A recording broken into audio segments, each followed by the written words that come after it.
Nah, Gue opening dulu gak apa-apa nih. Gak apa-apa. Gue sumpah gue baru loh ada tulisan recording ya. Iya. Sama gue juga baru nggak kemarin waktu Ya, bikin recording video ya. sebelumnya. Kalau Google Meet kan gue nggak tahu tuh cara recordingnya. Katanya bisa, cuman nggak ada ininya, nggak ada notifikasinya. Gue belum pernah sih record Google Meet. Gitu. Ini gue agak awkward. Tolong jangan ketawa ya, karena kalau lu ketawa, lu ikutan ketawa. Lu juga jangan ketawa, lu ketawa gue Siap. ketawa kan. Ya, gue opening dulu ya.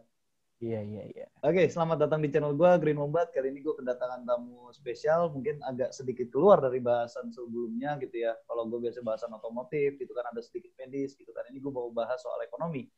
Nah, cuma karena gue bukan orang ekonomi dan gue anak 20 tahun yang kerjaannya minta duit dari orang tua gitu kan. Jadi gue bawa tamu spesial yang gue taunya dia financial planner, sudah bekerja di Kalimantan ya, Sob? Ya, saat ini pindah ke Kalimantan karena berbagai alasan lah. Oke.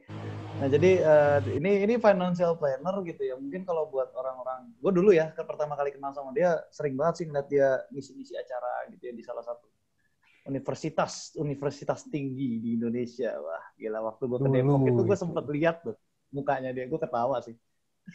Universitas di Depok apa ya? Oh, Gunadarma. Oh, Gunadarma ya. Oh, bisa banget tuh sound Sundanya ya.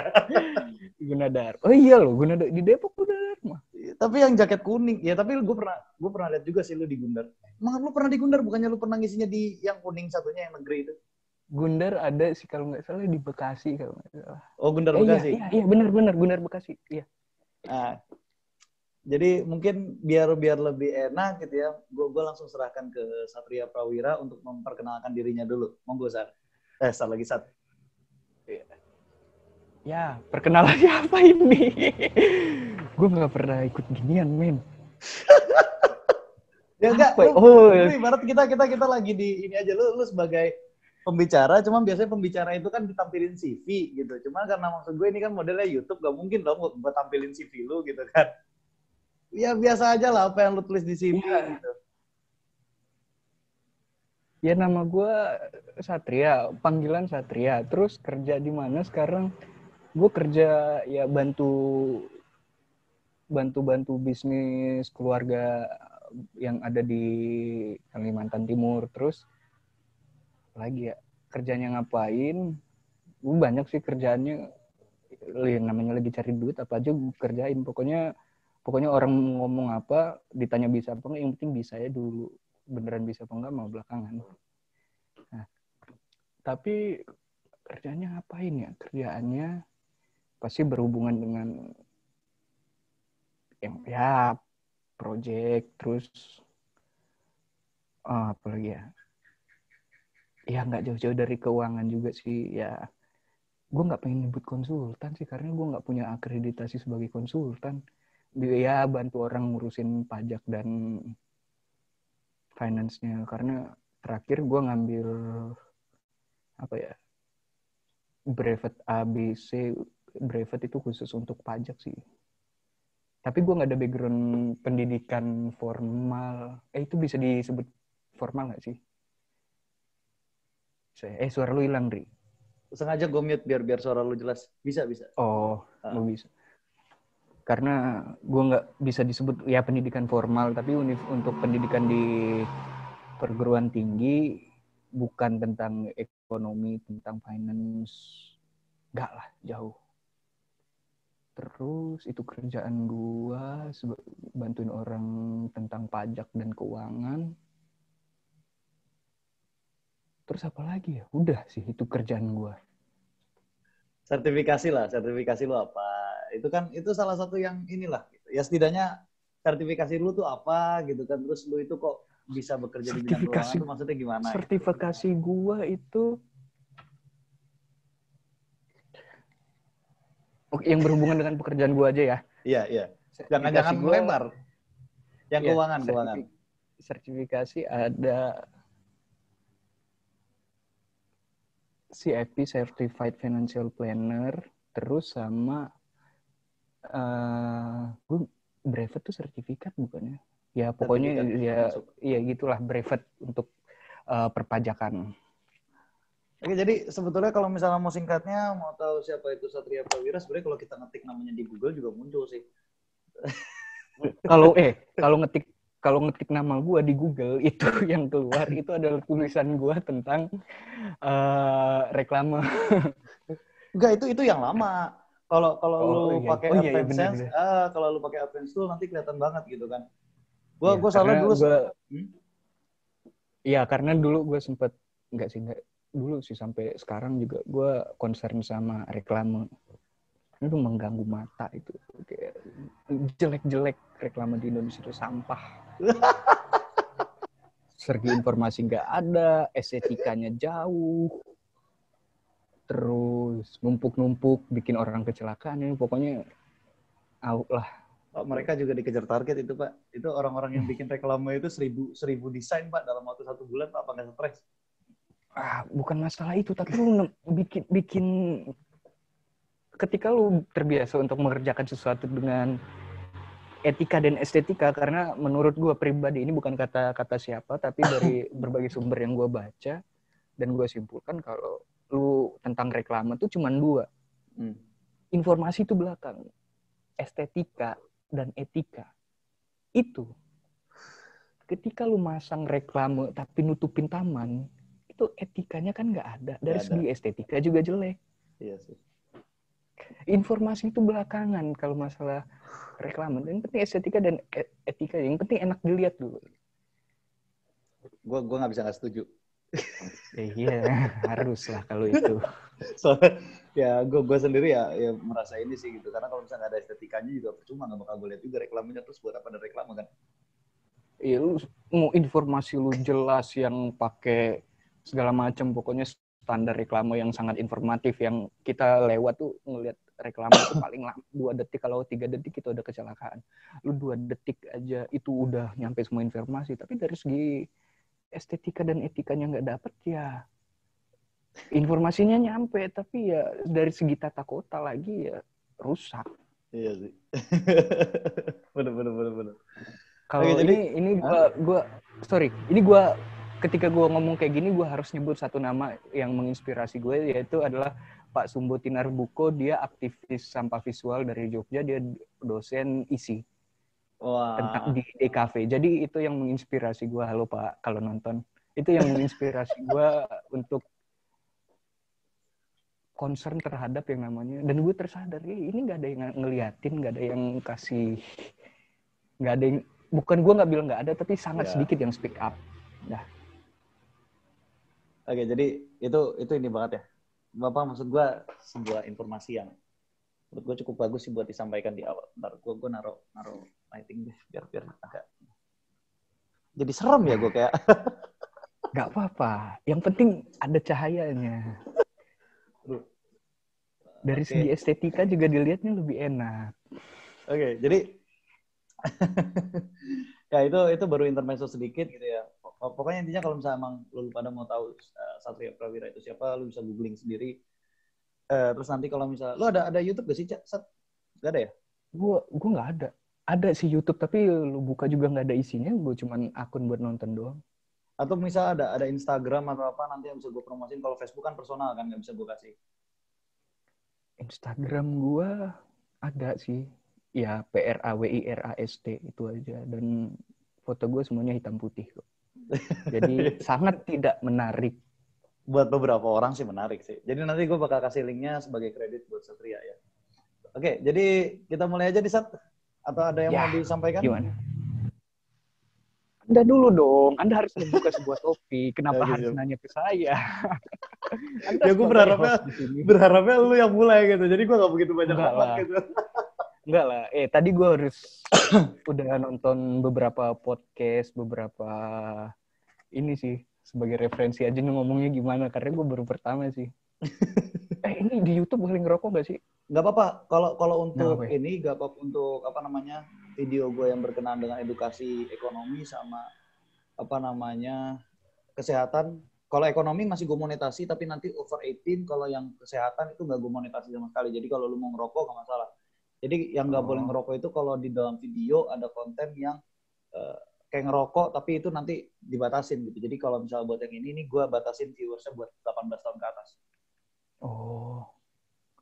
Ya, oke deh. Gitu. Lagian siapa sih nonton di bawah 18 tahun ke atas? Banyak Video kayak sat. gini. Banyak ya? Banyak Demografinya gimana? Ya demografi gue nggak begitu banyak sih. Demografi gue ada Enggak, 5 maksudnya sampai 18. range umur terbanyak tuh ya pasti 18 ke atas 18 ya. Yang ke atas. 18 ke bawah tuh diambil share berapa persen? Cuma 5 sampai 6. Jadi gue nggak begitu ini. Oh iya, begitu concern lah kalau gitu. Uh. Jangan merokok ya, ingat. Jangan merokok. Jadi dua-duanya perokok terus dan bilang jangan ngerokok ya, Jos. Enggak, jangan merokok. Kalau minta nggak apa-apa. Kalau minta nggak apa-apa. Oke, jadi di sini sebenarnya gue udah lama ya namanya mau bahas ini sama Satria gitu kan. Cuma memang kebetulan ini orang sibuk ya. Gitu ya. Kalau misalnya sibuknya kayak apa, lu bisa tanya sendiri mungkin nanti sama orangnya langsung gitu, ditawarin jadi posisi-posisi atas terus nih orang gitu kan, sampai bingung mau kerja di mana kayaknya. Sudahlah. Saya sibuk, saya bingung cari duit ini, beli handphone aja saya kredit. Tahun lagi. Bisa aja ya. Oke, jadi Satria ini orang yang tadi mungkin udah denger ya sertifikasi Satria, itu adalah soal financial planner, terus kalau nggak salah dulu pernah bilang salah satu bidang khususnya itu di UMKM. Jadi kenapa gue mau bahas UMKM ini, karena kita nggak usah munafik ya, maksud gue Indonesia ini keadaannya karena pandemi agak drop gitu ya, apalagi ekonomi makro gitu kan. Permasalahan kayak chargeback segala macam itu udah bikin pusing para pengusaha gitu kan, bahkan ekspor impor juga semuanya terhambat gara-gara pandemi. Nah kemudian salah satu opsi yang gue lihat itu kalau orang yang kena PHK ya berharapnya sih dia dapat uang gitu ya dari PHK-nya gitu selama dia nggak ngelakuin kesalahan kan. Itu salah satunya adalah UMKM. Nah mungkin kalau misalnya gue di Facebook suka ditanyain gitu kan UMKM yang baik itu seperti apa, segala macam seperti apa. Sebenarnya gue setiap kali ditanyain kayak gitu, saat gue pengen banget mention nama lu. Cuman takutnya lu bukan tersinggung ya, cuman takutnya lu nggak begitu bisa fast respon gitu, terus yang ada gue diteken gitu kan, atau nanti lu bisa jadi di-add sama banyak teman gue gitu. Dan kalau berbicara UMKM juga, karena concern gue juga bukan concern sih, gue tetap memberikan concern, tapi gue tidak spesifik mempelajari digging deep into UMKM juga sih, tapi ya secara sedikit ya bisa. Kalau ditanya UMKM-nya seperti apa yang bagus, gue nggak bilang sebut ini UMKM secara general aja, usaha apapun yang paling bagus itu yang usaha yang dijalanin. Nah itu gitu kata kan. Bob Sadino, bukan kata gue. gue juga setuju sih gitu, maksudnya banyak orang itu ya, tapi kan kalau gue jawab gitu ya, usaha yang bagus adalah usaha yang lo jalani, ntar yang ada gue yang dijitak gitu, maksudnya gue pengen bahas ini gitu kan, dan gue pengen berikan edukasi gitu, cuma balik lagi gitu, gue sadar diri kapasitas gue seperti apa. Kalau di Facebook, kalau misalnya dia bukan postingan publik, gue berani speak up. Tapi kalau misalnya dia sudah postingan publik kayak di YouTube kan, harus orang yang minimal itu paham, dan gue ngerasa salah satu orang yang gue kenal dan dia paham ya, dan yang bisa gue ganggu gitu kan. Paling lu doang gitu ya, ada sih beberapa, cuman gue lebih percayanya sama lu lah gitu kan. Gitu. Jadi mungkin ya itulah gitu kan alasan atau background kenapa gue itu mau bikin video ini. Mungkin gue nggak bakal lebih spesifik ya kayak lu tadi bilang gitu ya, jadi bukan usaha apa gitu ya mungkin, tapi lebih ke arah modeling gitu ya, sesuai dengan kata lu gitu, model usaha itu apa gitu. Nah mungkin bisa dimulai dari biar gak terlalu jauh dari tema channel gue ya gitu kan. Itu gak terlalu jauh dari tema, tapi gue bukan tema, tapi ya udahlah. Kita dari mentalitas dulu deh. Kita dari mentalitas dulu ya. Dari sisi psikisnya seseorang. Menurut lu butuh kemampuan atau mentalitas yang spesial gak sih buat lu itu menjalani usaha gitu? Sebenarnya kalau menjalani usaha, lu menjadi karyawan atau lu apapun lah, mentalitasnya harus maksud gue tahan banting. Maksudnya even lu di kerjaan juga lu banyak pressure, lu banyak proyekan, lu banyak apa ya, harus banyak tahan banting juga. Begitu juga di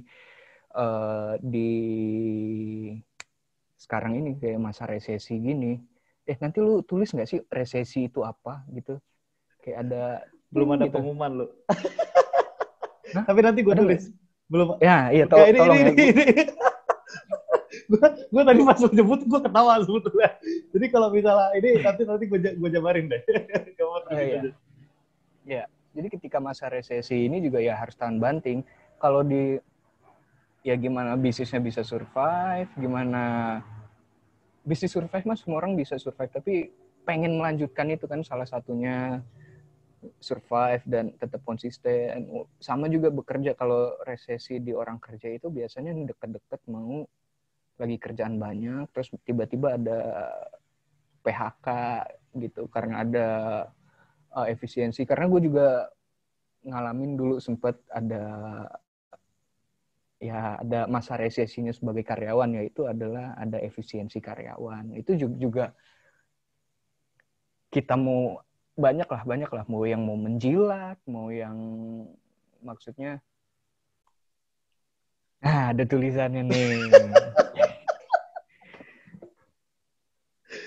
2 jam loh tadi, Sat. Hah? 2 jam loh. Iya 2 jam. Wow. Udah nggak apa-apa lah. 2 jam. 2 jam nggak kerekod. Ya lumayan lah. Gue berkeringat. Oke. Tadi sampai mana, Zat? Yang belum kerekod itu? Lah nggak tahu. Nggak, gue inget. Jadi itu masih pembahasan di awal sekali ya. Tentang? Itu tentang resesi, tentang mental. Oh, tentang mental resesi. Oh iya. Untung lu udah kasih resume, jadi gue nggak lupa amat.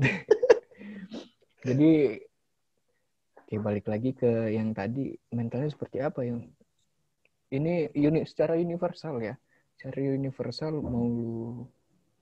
mau lu pengusaha, mau lu karyawan, ketika dalam masa resesi lo harus punya mental enough is never enough. Yang cukup itu tidak cukup. Ketika lu sebagai pengusaha gitu, ya dengan jalan normal kan dalam keadaan normal, tapi dalam keadaan seperti ini, kan ini bukan keadaan yang normal pada sebelumnya. Jadi lu harus membuat sebuah improvement gitu. Seperti itu juga karyawan. Biasanya banyak perusahaan yang kena ya banyak PHK lah. Banyak PHK ya seperti apa yang di PHK kan yang pasti yang underperformance atau performance yang biasa-biasa aja. Nah, lu di situ harus enough is never enough, lu harus improvement dalam kerja lu. Gue tidak bilang untuk menjilat ya, tapi atau sikut kiri kanan untuk teman-teman satu pekerjaan lu. Ya lu harus ini juga, lu harus improve apa yang lu karyakan di situ dengan pekerjaan lu, dengan kerja lebih giat, lebih cepat, standar para motivator bilang kegigihan lah, itulah. Termasuk dalam berusaha ya. Ya, karena mental apapun sekarang dalam masa resesi seperti ini, ya enough is never enough. Ya nggak cuman cukup aja, lu lebih mesti ekstra. Gue setuju sih. Terus lanjut. Terus enough is never enough ya, sebisa mungkin untuk improvement sih. Untuk kalau yang di dunia usaha improvementnya seperti apa, lu harus bisa dengan gaya model yang baru seperti ini. Sekarang kan semua orang kayaknya semua harus online gitu ya, berjualan online atau minimal nggak online ada delivery gitu ya. Harus membiasakan untuk improvement. Dan orang bekerja juga, lu bagaimana improvement untuk performance lah. Datang lebih awal sih enggak sih, harusnya datang tepat waktu. Gue nggak pernah menyarankan datang lebih awal, tapi datang tepat waktu. Jangan sampai underperformance, jangan sampai deliver pekerjaan yang biasa-biasa aja gitu. Itu sih. Oke, itu tadi untuk soal mentalitas ya. Jadi mentalitas awal itu orang itu berani memulai dan bekerja lebih gigih lagi gitu. Walaupun mungkin kalau dia bilang capek segala macam ya, namanya orang itu ya pasti capek gitu kan, dan harus mau belajar lagi lah apapun. Capek lah. Nah, sekarang kita masuk ke dalam sebuah konteks ya. Jadi kita menggambarkan orang ini nggak pernah ada apa namanya kerjasama dengan atau mengenal lah ya. Jadi kalau misalnya bahasa ini bahasanya Satria ya, bukan bahasanya gue ya. Nggak tahu kayaknya tadi kepotong. Jadi ibaratnya di recording yang harusnya di recording itu dia orang tua orang ibu bapaknya itu Ya, bukan pengusaha, terus depan ya ibu kanan kiri bapaknya bukan pengusaha. PNS, ibu Nah, bapaknya PNS, kakak adiknya pegawai swasta, depan belakang kiri kanannya juga PNS gitulah. lah Tidak ya. dalam lingkaran wirausaha. Nah, bukan dalam wirausaha gitu kan. Dan dia ini konsepnya dia bukan joinan ya. Jadi apa Iya, namanya? Nggak ada yang pembimbing, nggak ada yang dibimbing gitu. Dia benar-benar dan going alone lah. tidak ada partner bisnis. Nah, Ini tidak ada partner. case-nya adalah lu berjalan sendirian gitu. Karena gue rasa kalau udah ada partner ini lebih kompleks lagi sih yang harus dibahas gitu kan. Jadi Betul, ini betul, mungkin nanti lagi lah gitu. Apalagi udah gagal betul. recording 2 jam gitu ya. Video lu rata-rata berapa lama sih? Video gue sebetulnya cuma 15-20 menit kecuali special case kayak gini. Kalau special case kayak gini mau 3 jam sekalipun gue hajar. Jangan, nggak bakal ada yang nonton 3 jam. Lucunya, lu tau nggak lucunya? Video gue itu yang lama malah banyak yang nonton. Gua rasa yang nonton video lu itu pengangguran. Lu tidak Sumpah, memang. gue kagak ngerti. Yang kayak apa toxic relationship itu yang 3 jam yang memang kalau 3 jam gak ada yang nonton, cuma 300 orang. Tapi Oh, kalau yang 2 jam sama yang 1 jam itu viewsnya tuh ngaco. 6.000 sama 1.300 apa berapa gitu. pembahasannya apa itu tentang Yang eco satu itu racing? bukan. Nah ini yang eco racing Eco gak racing laku. nggak ada. Nggak laku Ih, video gua. lu mending nonton eco racing deh. Itu mantep. Go berkah no riba. Ini orang bikin ini gua paneng nih. Kagak laku video Go gue yang eco berkah no racing. riba. Alah apaan nipu orangnya enak banget itu. Ya apa? Go berkah no riba. Asal beneran gue berkah no riba ya. yang eco Tapi racing tuh gak laku. sesuatu yang diawali dengan menipu itu tidak akan pernah berjalan dengan baik sih. Pasti nanti ada aja lah gitu kan bocah kemarin sore gitu yang tiba-tiba nyodorin duit 3 miliar itu pasti ada aja yang kayak gitu nanti kalau yang diawali dengan nipu gitu kan buat nantangin gitu kan terus kabur. Terus kelanjutan ini sorry, gue sumpah ini di luar konteks yang tadi, gue sumpah penasaran itu kelanjutannya bagaimana yang eco racing? Kelanjutannya gue lagi ngambil variabel normal. Enggak, maksudnya bounty lu itu masih berlaku nggak? Masih dong, udah ada tanda tangannya. Masih. Sama Masih sih? dong, sama Randu Sakti Wibowo. Oh, halo Mas Randu, gue berkah riba. Pertanyaannya bisa kebuktiin. Ya, Gitu loh. Itu gak pernah gue cabut itu. A man with his words kan. Tapi habis itu gue berkah no riba, Mas. Simba. Gue berkah no riba. Oke, jadi lanjut ya. Tadi sampai mana sih? Oh ya. Sampai gue berkah no riba. Nggak sampai gue juga sampai ini tidak dalam lingkaran wirausaha. Nah, tidak dalam lingkaran wirausaha ya. Oke, tadi pas lu ke apa namanya istirahat, gue sempat kepikiran sesuatu sih. Katakanlah kita mengambil knalpot deh ya, maksudnya biar nggak menyinggung usaha orang karena gue jualan knalpot usaha gue kan. Jadi nggak jualan bakso, nggak jualan cireng gitu. Jadi cuman knalpot doang gitu ya. Jadi katakanlah ini soal knalpot deh. Let's say gue bakal jadi kayak Ricky. Katakanlah gue jualan itu dapat profit ya itu 500.000 sebulan ya kan kemudian modalnya adalah 1 juta gitu kan jadi gue dapat modal 1 juta terus jualannya adalah 500.000. Nah menurut lu pribadi gitu untuk pembagian uang gitu kan yang antara uang hasil usaha gue sama uang pribadi gue itu pembagiannya gimana sih anak? Gampang aja bikin entah itu rekening atau orang yang sangat konvensional tidak percaya bank karena bank itu adalah riba ya lu bikin tabungan itu lu bikin gue mute diri gue sendiri lu bikin tabungan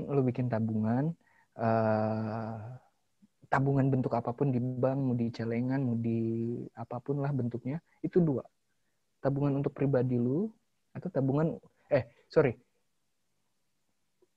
untuk pribadi lu, dompet pribadi lu dan dompet usaha lu. Karena karena banyak kasusnya kayak gini. Banyak orang yang kira misalnya kayak tadi 1 juta, modal 1 juta itu semuanya bersih, dapat keuntungan, margin keuntungan itu 500.000, otomatis jadinya 1.500.000.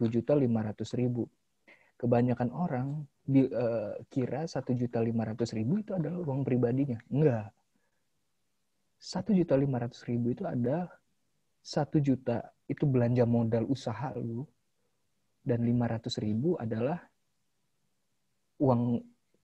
uang lu yang bebas untuk lu pakai gitu. Nah, jadi kalau fungsinya 2 tabungan tadi apa?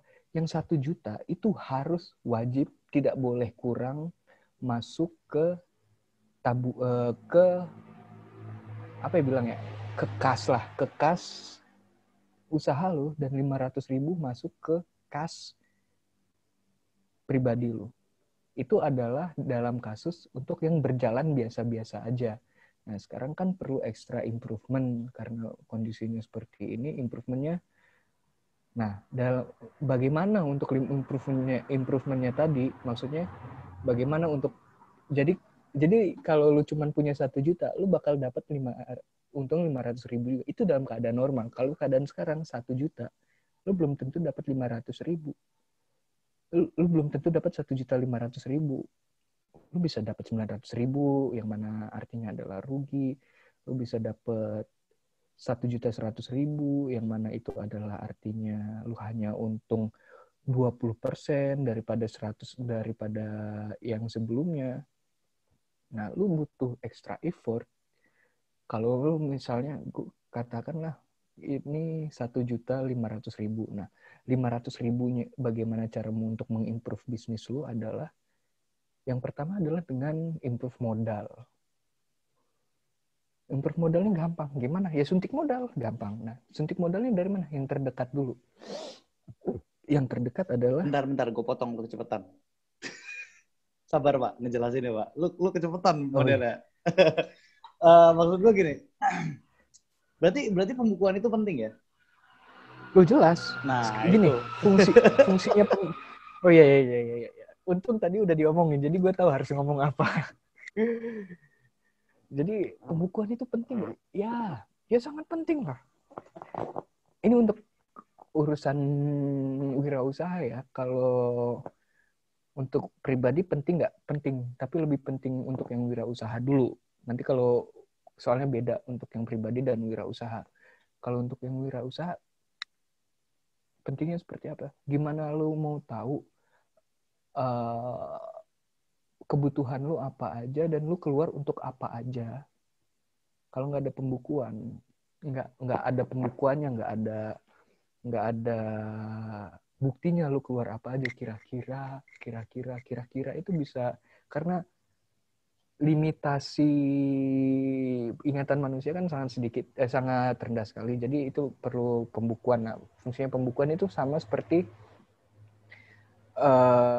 hasil dari medical cek kesehatannya si manusia sendiri.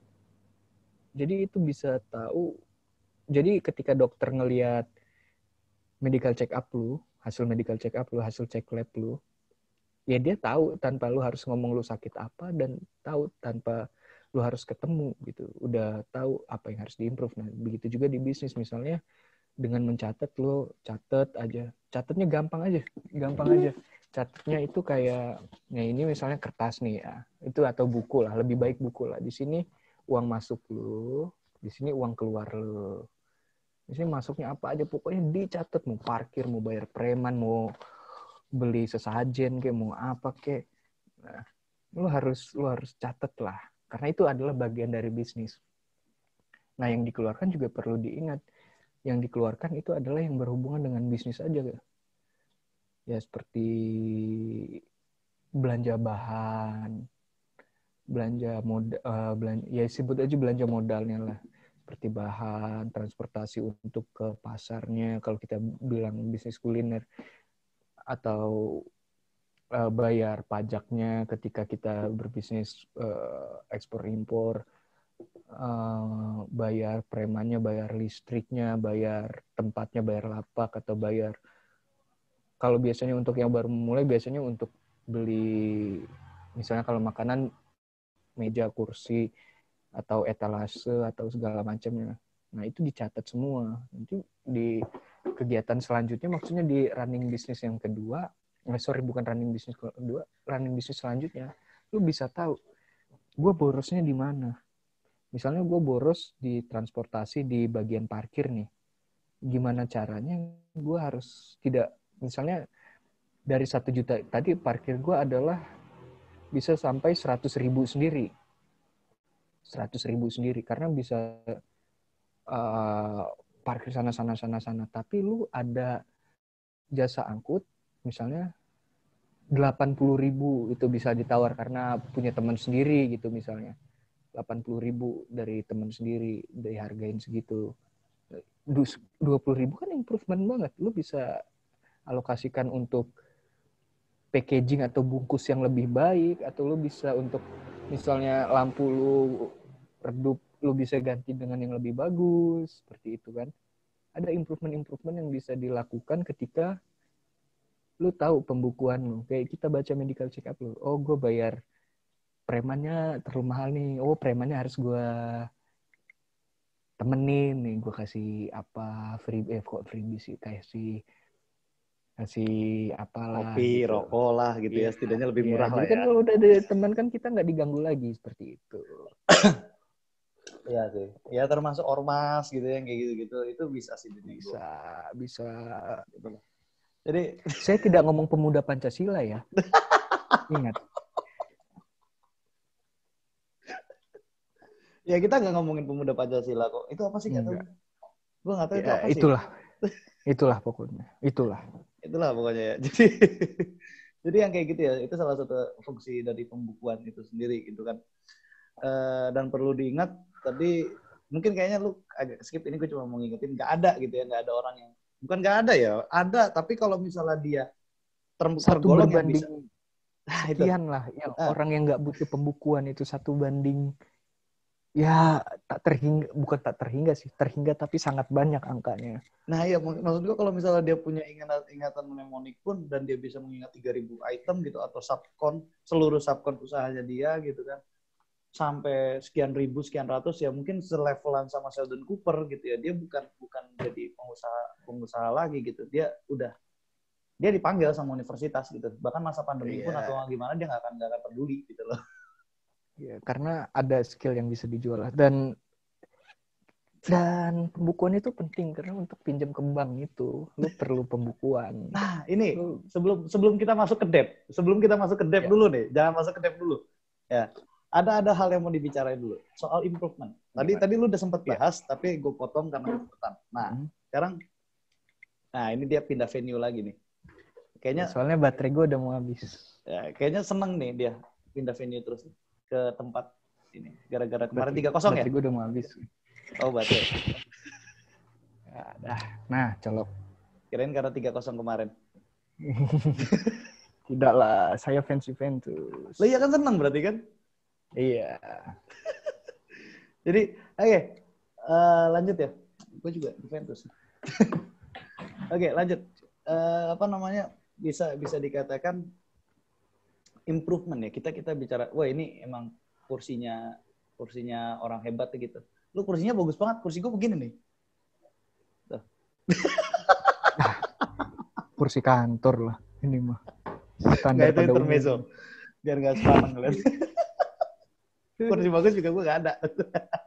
Oke, lanjut. kita bicara soal improvement ya. Improvement itu kira-kira menurut lu pribadi nih, apa sih yang bisa kita gunakan dari pembukuan itu gitu kan. Terus kemudian kita bicara soal improvement, apa sih yang harus kita lakukan gitu, misalnya rasionya kah, atau perbandingannya kah, atau ada standar khususnya atau targetnya gitu. Jadi katakanlah dari keuntungan gitu. Ya berapa gitu loh dari yang untuk improvement kan. Oke. Yang pertama jangan lihat karena ini lo bisnis sendirian ya. Jangan lihat pertamanya jangan lihat lu butuh berapa, tapi lu penuhi dulu standar kebutuhan lu. Standar kebutuhan lu misalnya dari keuntungan 5.000 tadi. 5.000 tadi lu bisa hidup itu dengan berapa? Dengan misalnya oke, dari keuntungan tadi gue ambil 5.000 deh semua. Nah, gue bisa ambil misalnya tentuin rock bottom lo dari kebutuhan sandang dan pangan lo dulu. Kebutuhan sandang pangan dulu misalnya, oke, gue bisa press kebutuhan gue itu menjadi 2.000 aja. Jadi 3.000 itu lo bisa masukin ke belanja modal lo. Otomatis ketika modal bertambah, lu bisa berjualan lebih banyak, yang implikasinya adalah pendapatan lu menjadi lebih banyak kan. Ketika lu berjualan 10.000, lu bisa dapat 15.000, yang mana margin keuntungannya adalah 15.000. Dan ketika lu suntikan dana lagi 13.000, lu dapat 30%, berarti lu dapat sekitar keuntungannya sekitar 6.500 ya? Iya. Bersihnya dari iya. Iya, 5.500. 6.500 dong, kan 30% dari 5.000 Iya, sorry. kira-kira. 30, iya, 30%, 6.500. Kira-kira 6.500. Ah. Kamu jangan kalah dengan orang Visipol. Tolong. Kamu jangan kalah dengan orang Visipol. Gue ngitung nggak ada angkanya, Pak. Gue ngitung itu dari G-nya berapa, M-nya berapa gitu kan. Nggak pakai angka gue ngitung. Oke, lanjut. Oke, misalnya lu dengan belanja modal lu 13.000, otomatis lu punya peningkatan keuntungan itu menjadi 16.500.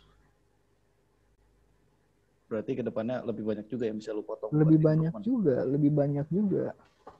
Oke. Lebih banyak juga pendapatan yang diambil. Oke, jadi maksudnya mengorbankan untuk hidup yang biasa-biasa aja untuk mendapatkan yang lebih besar gitu. Tapi ini karena ada yang mau gue bahas deh. Gue baru ingat. Jadi di pembahasan yang nggak ke-record, yang seharusnya ke-record tadi nggak dibahas gitu. Jadi ada bonafiknya juga. Apa ada yang lewat? Ada yang lewat? Bukan ngelewat sih, tapi ini cuma sebagai gambaran aja ya. Jadi mungkin yang dimaksud dengan si Satria ini lebih ke arah bukan quality of life ya, karena kalau quality of life itu subjektif ya, tapi mungkin bisa dikatakan bagaimana orang itu menghabiskan uangnya. Jadi gue banyak ketemu sama beberapa orang yang bisa dikatakan the real sultan gitu. Bukan the real sultan ya, the real sugih, karena kalau sultan ya cuma Sri Sultan gitu kan. Jadi the real sugih gitu, orang-orang yang sugih. Ya misalnya kalau kita lihat kehidupannya dia, kayak laptopnya mahal, handphonenya mahal gitu kan, motornya mahal, mobilnya mahal gitu, yang kayak gitu-gitu kan. Tapi orangnya itu justru lebih santai dari orang-orang yang biasanya punya jabatan di perusahaan. Padahal dia yang punya perusahaan gitu loh. Jadi karena mungkin bisa dikatakan ini sebuah perbedaan ya. Karena tadi kan si Satria udah bilang di awal, antara lo jadi pengusaha atau lo jadi karyawan, itu biasanya itu lo tetap harus punya mental untuk selalu berusaha gitu. Cuman salah satu yang menjadi diferensiat gitu, atau perbedaan yang cukup signifikan di mata gue gitu kan, antara orang itu pengusaha sama dia itu pekerja, itu tadi yang lo sebut tadi gitu, kapan dia menahan dirinya untuk improve sesuatu yang dia punya gitu. Jadi gue sering gitu ya ketemu sama beberapa klien gue gitu ya, orang-orang sugih yang dia punya usaha apa gitu kan. Biasanya formal itu pertemuan pertama tuh kayak di kafe mahal, restoran mahal gitu, yang fine dining. Lu tau lah yang ribetnya gimana, itu yang harus lu pakai kemeja, sepatu pantofel gitu kan. Tapi kemudian selanjutnya lu ketemu aja di rumah gua gitu, santai aja sambil ngerokok segala macam gitu. Itu mungkin kalau kata orang kayaknya something weird gitu, tapi ya itu memang seperti itu gitu, karena mungkin dia juga ada cutting cost gitu, karena kalau misalnya dia klien gua atau gua klien dia, berarti kan gua harus menyediakan fine diningnya segala macam. Gitu loh. Jadi apa ya, bisa dibilang orang itu nggak terlalu terburu-buru gitu. Bahkan kayak misalnya dia punya handphone gitu ya, handphonenya bagus ya, tadi udah dibahas juga sama Satria gitu ya, kayak dia beli handphonenya itu, lu 5 tahun ya Sat ya? Iya, gue 5 tahun. Nah kayak si Satria gitu kan, dia beli 5 tahun sekali gitu, handphonenya iPhone gitu ya, tapi mungkin iPhonenya agak generasi keberapa. Kalaupun lu ngeliat dia handphonenya baru gitu kan, biasanya antara untuk personal branding atau memang ada keperluan-keperluan tertentu gitu yang bahkan handphonenya itu sampai dijaga, nggak dibawa kemana-mana, cuman buat ada loh yang teman gue itu yang kayak gitu, dia bawa handphone mahalnya, dia setiap tahun beli handphone, tapi itu khusus personal branding gitu loh. Ya. Gitu loh. Lu bahkan tahu jam gitu ya. Ya ini orang yang ngerti jam. Gue gak ngerti sama sekali gitu kan. Dia pakai jam yang mahal itu ya khusus cuma personal branding gitu loh. Tapi kan ada juga beberapa orang yang kalau dia punya gaji dan dia itu gajinya tetap, dia nggak mikirin soal improvement soal perusahaannya atau usahanya dia. Ya dia bakal kelihatan lebih cepat head on gitu dibanding yang punya perusahaan aslinya. Gitu loh. Bahkan ngitung fuel consumption kendaraan itu juga mereka menghitung. Gitu loh. Jadi mungkin ini sesuatu yang pengen gue sampaikan keluar gitu ya. Mungkin karena gue sampaikan karena dulu kan sempat yang rame itu loh, siapa? Direktur apa yang punya Jarum ya, kalau nggak salah ya. Oh, ya. Gitu kan. Ya. Ada yang bilang gitu. Tapi gue pernah lihat dia pakai mobil mewah, gue pernah lihat dia punya motor mewah, rumahnya gedungan. Yes, tapi maksud gue stylenya dia gitu. Dia bisa lebih ke arah menentukan gitu mana posisi dia saat berbisnis dan mana posisi dia saat lagi santai gitu loh. Beda sama orang yang kebelet sugih gitu loh. Jadi gimana pun caranya dia pengen kelihatan wah. Ada sih beberapa yang kelihatan wah tapi tidak sengaja kelihatan. Kayak misalnya memang dia hobinya motor ya dia pakai moge. Dia hobinya mobil sport ya dia pakai misalnya Ferrari gitu ya atau Lotus gitu kan. Itu udah beda urusan sih sebetulnya kalau gue bilang. Ini masih nyambung sama yang kita misahin antara rekening tadi, maksudnya bukan rekening, tabung kas tadi, kas pribadi dan kas usahanya. Ya orang-orang seperti itu sudah tahu penempatan, positioningnya. Ketika lu sama siapa, posisi lu harus seperti apa. Itu sudah terbiasa untuk seperti itu. Nanti itu hal-hal simple tapi kayak impact-nya itu bakal jauh gitu. Lu bisa memposisikan lu ketika berbisnis atau bisa memposisikan lu ketika bersosial gitu.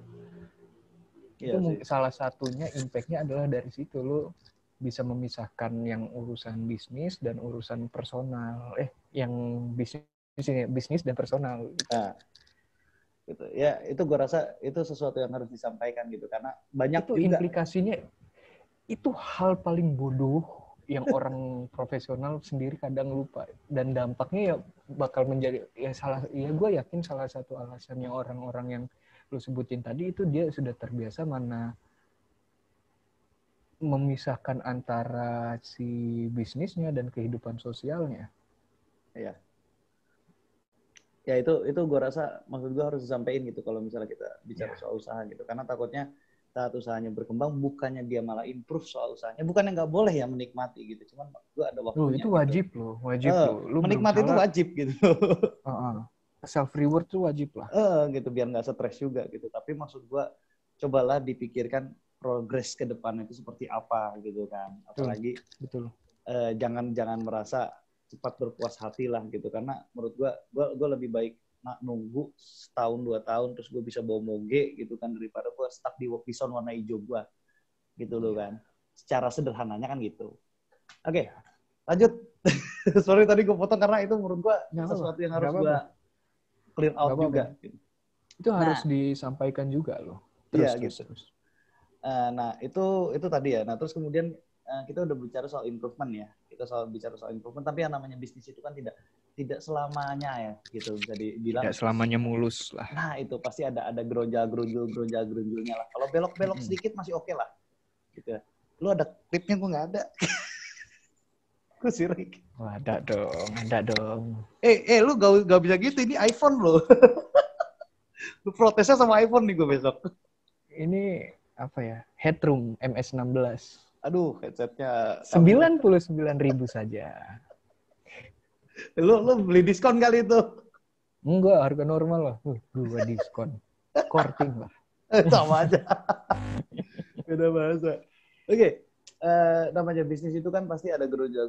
Kalau gerunjul itu biasa lah gitu. Sama ya kayak kita harus ke kiri, ke kanan gitu ya. Kayak orang naik motor lah gitu. Kadang cornering kanan, kadang cornering kiri. Kan simpelnya gitu. Iya. Nah, gue minta pandangan lu tentang batasan-batasan. Kapan sih kita harus improve usaha itu? Tadi udah jelas sih kalau kapan kita improve itu sudah udah jelas gitu. Jadi saat lu ada keuntungan, dan lu udah ada standar lebih gitu, nah lu bisa improve. Nah maksud Ada gua, lebihnya improve ya. nah gitu Betul. kan. Nah sekarang kita bicara soal kerugian nih. Ada nggak sih lampu merah gitu loh, misalnya ada nggak aturan-aturan yang lu pakai atau mungkin dari dasar teorinya, terserah sih, itu udah ranah lu gitu. Kapan harus berhenti lah secara sederhananya. Oke, kapan harus berhenti? Oke, gue ada banyak standarnya sih, tapi gue lebih simple dan gampang dimengerti ya. Ketika gue pakai the power of three. Ketika lu udah mencoba 3 kali berturut-turut, itu masih tetap rugi. Either lu stop atau pindah ke yang lain. Maksudnya jenis bisnis yang lain, misalnya lu jualan ayam, lu pindah jadi jualan ikan gitu. Dipindahin itemnya aja. Atau lu berhenti, lu kayak istirahat dulu, lu sambil lu pikirin, sambil ngelihat buku tadi. Itulah fungsinya buku tadi. Lu tahu lu kenapa rugi gitu, misalnya, oh gue rugi lapaknya kemahalan nih. Oh gue rugi karena beli gerobaknya etalasenya terlalu mahal nih. Lu bisa di situ, lu bisa improvementnya di situ, dan lu harus stopnya. Oh lapaknya kemahalan ya, gue stop deh, switch ke lapak yang lain. Atau oh gue listriknya kemahalan nih, gue stop. Nggak listrik, oh bahan bakunya, gue stop untuk bahan baku ini, dan bahan baku untuk mau jualan ini kayaknya dengan modal yang balik ke 1 juta tadi. Kurang deh 1 juta, karena ini butuh modalnya 2 juta. Gue jualan yang lain aja lah dengan modal yang bisa modal dengan 1 juta tadi. Oke. 3 kali. Karena ini versi gue ya, karena banyak versi di sana. Banyak versi di luar sana. Ada versi ketika lu harus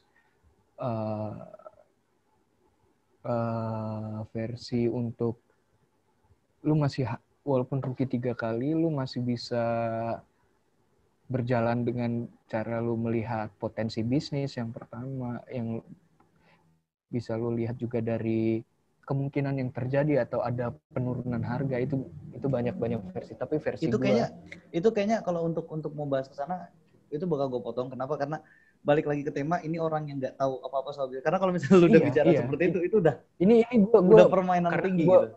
Gue menjelaskan versinya banyak karena ketika mereka googling versinya akan banyak. Tapi ini makanya gue bilang ini versi gue adalah ketika lu 3 kali mencoba dan itu selalu gagal, either lu tinggal pilih lu mau switch bisnis atau lu berhenti.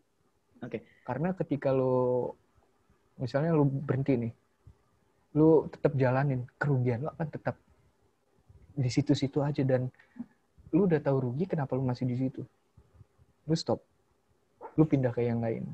Karena ketika lu misalnya dari 10.000 tadi dengan lu dapat 15.000 dan margin keuntungannya adalah 15.000, dari 3 kali otomatis lu kerugian lu adalah, misalnya lu nggak dapat untung, misalnya lu rugi lu 30.000 tanpa untung sama sekali. Nah, berarti 30.000. Ketika lu switch bisnis dengan modal yang sama, lu dapat untung 15.000. Lu berarti tidak untung 15.000. Iya. Enggak, lu masih rugi 15. 15.000, iya betul. Enggak, 10.000, karena yang 5.000 tadi membayar kerugian sebelumnya. Jadi rugi lu masih tetap 10.000. Enggak, kan tadi lu bilang ruginya 30.000. Oh iya, tepat sekali. Nah, ini gimana sih? Tadi menang hitungannya lawan gua. Oh iya ya, lupa. Nah, harus gitu dong. Enggak, itu Satu-satu saya ya? kamu aja. Itu saya ngetes kamu aja. Hitungan kamu masih bagus ternyata. Oke, siap dah satu. Iya. Lanjut. Rugi lu 30.000. Dan ketika running bisnis selanjutnya, lu salah juga. Ruginya adalah 25.000. Kan lu tadi bilang profitnya 15. Profit 15. Kan 10.000 masuk ke ini, running cost lagi. Iya. Salah. Gue biasanya pakai catatan, Sat. Gue gak pernah ngitung begitu di awal-awal. Enggak. Ini sebenarnya gue ngitung di awal-awal. Gue jujur aja, gue punya penyakit yang bukan punya penyakit sih, gue punya kayak memori pendek gitu sih. Jadi salah satu, enggak serius, gue memori gue pendek banget. Jadi salah satu self therapy gue untuk menghitung tanpa catat, tanpa melihat gitu. Itu kayak self terapi gue. Untuk teman-teman yang punya kekurangan sama kayak gue, itu bisa dicoba kayak mulai dari yang simpel-simpel aja, kayak 75 dikurang 15 sama dengan itu ya 60 gitu. Itu dibiasakan kayak gitu. Itu improve-nya kerasa banget sih. Ya ingatan lu bisa bertambah gitu. Ada satu yang kalau lu mau apa namanya? Ini agak intermezzo sedikit ya, karena kebetulan halnya psikologi kan. Yang paling gampang dan tidak begitu stressful itu main catur. Nah, itu sama. Makanya gue juga sekarang main catur. Wah, berarti nanti kapan-kapan bisa nih gue. Ya, tolonglah. Lu poinchess.com gue udah 140, kalah mulu. Enggak, lu berapa 140? Nggak mungkin 1400 kali. 140, gue tuh kalah terus main catur. Masa tapi sampai ya 100? Gue tetap nyoba. Iya. Nanti gue ajarin. Nanti gue bukan ngajarin, gue sharing. Sumpah gue kalah terus, tapi ya nggak apa-apa. Iya. Maksud gue ya dulu kalah terus, sekarang main 10 kali menangnya sekali. Dari ya untuk itu tadi bukan mengobati sih, untuk self terapi pribadi, untuk biar ingatan gue bagus aja. Iya, karena ya, salah satunya catur, dan salah satunya tadi untuk ngitung di awang-awang tadi. Gitu. Cuman kenapa gue bilang catur lebih efektif? Pertama, walaupun orang stres main catur gitu, tapi kita namanya manusia ya, itu ada namanya rasa ketidak ingin kalah. Itu udah masuk ke dalam tiga insting manusia. Salah satunya tidak ingin mati kan. Nah, tidak ingin mati ya sama dengan catur, tidak ingin kalah gitu kan. Jadi kalau rajanya mati ya kayak gue kalah gitu kan.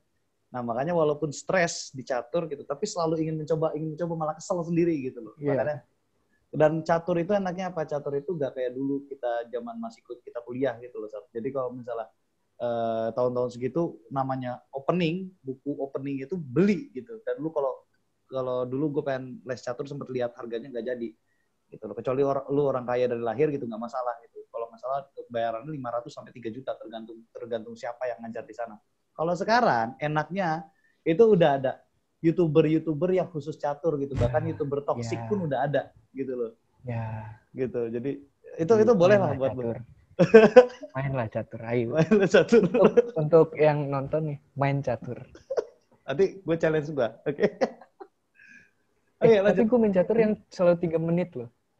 Gue 2 menit plus 1. Gue 3 menit, ya makanya kayak gue dipaksa untuk mikir cepet gitu ya. Tapi memang orang kayak lu harusnya 3 menit. Jangan yang lama. 3 menit ya? Karena kalau misalnya lu yang lama, lu bakal sakit hati. Jadi kalau di catur online itu banyak yang curang. Kayak gimana? Curang tuh maksudnya gini, lu main nih sama gue nih di sini, ya kan? Di laptop. Gue pindah room, kayak pindah game kan gitu. Nggak pindah game, gue megang HP di sini. Di tangan gue ini megang HP. Lu ngelawan HP gue, bukan ngelawan gue. Lu nggak mungkin menang. Grandmaster kayak Magnus Carlsen, Wesley So, Hikaru Nakamura. Itu kalau dia ngelawan HP nggak ada yang menang. Oh. Gue kira gitu, ngelawan orang itu. Nah, kalau 3 menit, ya kenapa gue bilang lu bagus 3 menit ke bawah, time control di bawah 3 menit. Karena kalau misalnya lu pakai HP atau apa gitu ya, dia kan butuh waktu. Jadi caranya gini, lu gerak terus gue ngegerakin yang punya lu kan. Terus nanti gue lihat responnya apa. Respon di HP itu sebenarnya udah cepet. Tapi respon tangan lu balik ke sini, terus balik ke sini lagi, itu ada jedanya, ada intervalnya. Kalau lu mau ngecek orang yang curang, itu dilihat pergerakannya konstan 2-3 detik apa enggak. Kalau dia konstan 2-4 detik, kemungkinan besar curang. Tapi gue konstan loh. Enggak, maksudnya 2 detik. Di bawah 2 detik kan konstan lu kan? Kadang lebih. Tapi kalau menurut gue cepet ya, itu 1 detik. Tapi menurut gue normal itu 2 detik. Kalau 1 detik itu masih masuk akal. Itu biasanya orang-orang yang main time control rendah gitu, terus mainnya panik. Jadi dia gerak, lu ikutan gerak, dia gerak, lu ikutan gerak. Itu masih normal. Iya, itu kayak gue sih. Iya, kayak gue sih itu. Tapi dia mainnya cepet, gue ikutan cepet. Sampai gue gak sempat mikir. Kayak, tapi kan gue punya waktu. Kadang kalau gue udah kalah, gue kan punya waktu ya. Ngapain gue buru-buru gitu. Nah itu. Oh, paham. Ya namanya manusia ya. Iya, iya, iya, iya, iya, Gitu. iya, iya. Nanti dah itu di belakangan deh. Nanti gue kasih lihat deh time control gue sama lu kayak gimana. Ada tuh gue main catur 2 menit plus 1 detik. Itu ada posisi gue mikir sampai 20 detik. Tapi habis 20 Iya, iya. detik gue gerak tuh instan. Bahkan gue ada istilahnya pre-move. Pre-move tuh lawan belum jalan, gue udah jalan. Kalau di online enaknya gitu. Gitu. Jadi dia jalan terus langsung instan gantian gilirannya dia lagi. Terus-terusan kayak gitu. Gitu. Nanti gue kasih lihat ya. Itu gampang. Nah, tapi ya bener sih. Itu salah satu caranya campur. Iya, Oke, iya. lanjut. Gue nggak tahu ini bakal gue masukin apa enggak. Tapi kayaknya gue masukin. Oke, lanjut. Iya, iya, iya, iya. Kemudian itu kan itu tadi untuk pemberhentian ya. Jadi berarti tadi itu Dan ya. standarnya enggak menurut versi gua, Ya. versi gua. Itu 3 kali aja. Karena kalau udah 4 kali ya udah kelewatan sih, masa 4 kali gagal mulu. Atau lu percaya ya walaupun keempat nantinya siapa tahu berhasil, tapi lebih baik jangan gambling, jangan berjudi di situ lah. Mending cari yang lain lah. Itu kayak ilmunya Gitu. sales ya, yang terus mengetuk pintu itu. Dulu gue salah pernah ini diajarin waktu gue jadi sales. Tahu nggak lu? Nggak tahu gua. Jadi ada ilmu gitu kan. Kayak gimana caranya? Gue lupa ya, gue lupa nama teorinya. Jadi waktu Kalau dulu gue sales jadi bukan 3 kali, puluhan kali kan? iya gitu. Jadi dia itu kalau misalnya nggak ketemu pintu apa gitu kan, terus nanti dia terus mengetuk, sampai dia intinya tuh ada apa gitu rasio perbandingannya gitu loh ya, kayak gitu gitulah. Makanya kalau ngomong sama sales tuh kesel karena mereka memang diajarin buat ngeselin gitu loh. Diajarin untuk kita supaya berputus asa gitu ya. Enggak, kita Gitu loh. sebagai calon customer putus asa gitu. Terus akhirnya Jadi ya kita udahlah iya gue beli gitu. beli bukan karena suka atau butuh, beli karena putus asa sebenarnya. Gitu itu dulu gue diajarin itu. Makanya gue punya kesabaran tersendiri ngelawan sales karena dulu gue pernah ada di posisi mereka. Orang biasanya Janganlah, blokir gue enggak. jangan diketahui sales itu orang-orang yang sedang berjuang. Buruh. dulu Jaring juga SID, outsiders ya. outsider. Oke, lanjut. Jadi kan berarti parameternya kita bukan parameter ya, standarnya sendiri kita ambil dari lihat datanya gitu kan. Dan itu ini 3 kali transaksi kan ya, bukan 3 bulan kan ya? Bukan, Nah, karena banyak orang kan nggak mesti 3 bulan gitu kan, nggak mesti, pokoknya setiap kali lu memperbarui pembukuan. apa ya, kayak belanja bahan lagi. Kalau lu sampai 3 kali belanja bahan udah rugi, lu switch atau lu berhenti dulu deh. Okay. Sambil mempelajari dari pembukuan tadi. Nah itu sengaja gue tanya karena menurut gue itu penting gitu. Jangan sampai nanti ada miskomunikasi atau penyampaian gitu kan. Kalau lu nyampainya udah bener sih, maksudnya penangkapannya salah gitu kan. Iya. Kalau misalnya lu harus nunggu selama 3 bulan, menurut gue apalagi usaha yang dibicarakan oleh UMKM itu menurut gue udah berkali-kali lu udah transaksi lagi lu 3 bulan rugi berturut-turut. Itu sama aja bakar duit sih. Mendingan lu beli rokok sekalian. Ya. Tapi jangan merokok ya. Jangan merokok. Tidak boleh. Kecuali minta. Gue dulu ketemu sama lu gak dikasih gue rokok. Oke, next. Ini. Kalau di video sebelumnya, bukan video. Pokoknya yang gak di-record tadi, ini sebenarnya dibahas sebelumnya. Gitu. Cuman ini mau gue bahas sekarang gitu ya. Karena udah dapat data, udah ada rangkumannya gitu. Nah, untuk melihat apa saja yang bisa diimprove, apa saja yang segala macam, ini gue cuma menekankan sebelum gue masuk ke pembahasan yang pentingnya. Itu tetap dari data kan, Sat? Maksudnya dari feedback customer, gitu kan, dari jelas. Nah, itu berarti kayak misalnya gue juga nanti bakal nulis gitu kayak di pembukuan, kalau misalnya itu adalah knalpot gue, berarti kayak bulan ini tanggal sekian, minggu kesekian, segala macam, semakin itu terbiasa lu catat, berarti semakin baik kan. Gitu loh. Terus data kenaikan inflasi itu dapat dari BPS ya. BPS, Badan Pusat Statistik. Kalau mau lihat inflasi itu di Badan Pusat Statistik, itu cari aja inflasi, misalnya lu di kegiatan kuliner, inflasi kebutuhan pokok gitu. Jadi inflasi harga pasar gitu. Nah, inflasi harga banyak lah. Pokoknya di tulisan di sini juga Karena nanti banyak orang yang nggak bakal baca deskripsi, apalagi videonya kalau panjang. Di sini juga di BPS, Di Badan sini, Pusat Sat. Statistik. Di sini, Sat. Di Ini sini. ya, ini ya. Nah, itu di situ. Ini ya. Iya, ini ya, ini. Orang-orang soalnya gak bisa lihat muka gue. Ini mukanya cuma lu doang. Ini nih, Nah, di yang situ. ini. BPS, jangan lupa. Badan Pusat Statistik. Nah, oke. Jadi semuanya tergantung sama kondisi dan tidak pakai idealisme ya gitu ya. Jadi semuanya itu tergantung bagaimana konsumen. Entah lu, misalnya lu jualan bakso, kalau konsumen lu bilang enak ya enak. Kalau konsumen lu bilang ganti ya ganti gitu kan. Makanya itulah pentingnya gitu. Karena kalau kita jualan yang dicari kan duitnya konsumen, bukan duitnya kita kan. Percuma sebetulnya kita ngerasa, anggaplah itu makanan, lu ngerasa makanan lu enak gitu. Tapi ya yang beli kan bukan lu gitu loh. Ya, Secara simple. Tapi ada juga ketika gini, banyak feedback, tapi ketika lo masih mempertahankan feedback, maksudnya untuk bukan feedback baik ya, banyak kritik ya, bukan saran ya. Banyak kritik buruk, tapi dengan lu mempertahankan idealisme lu masih dapat untung, lu masih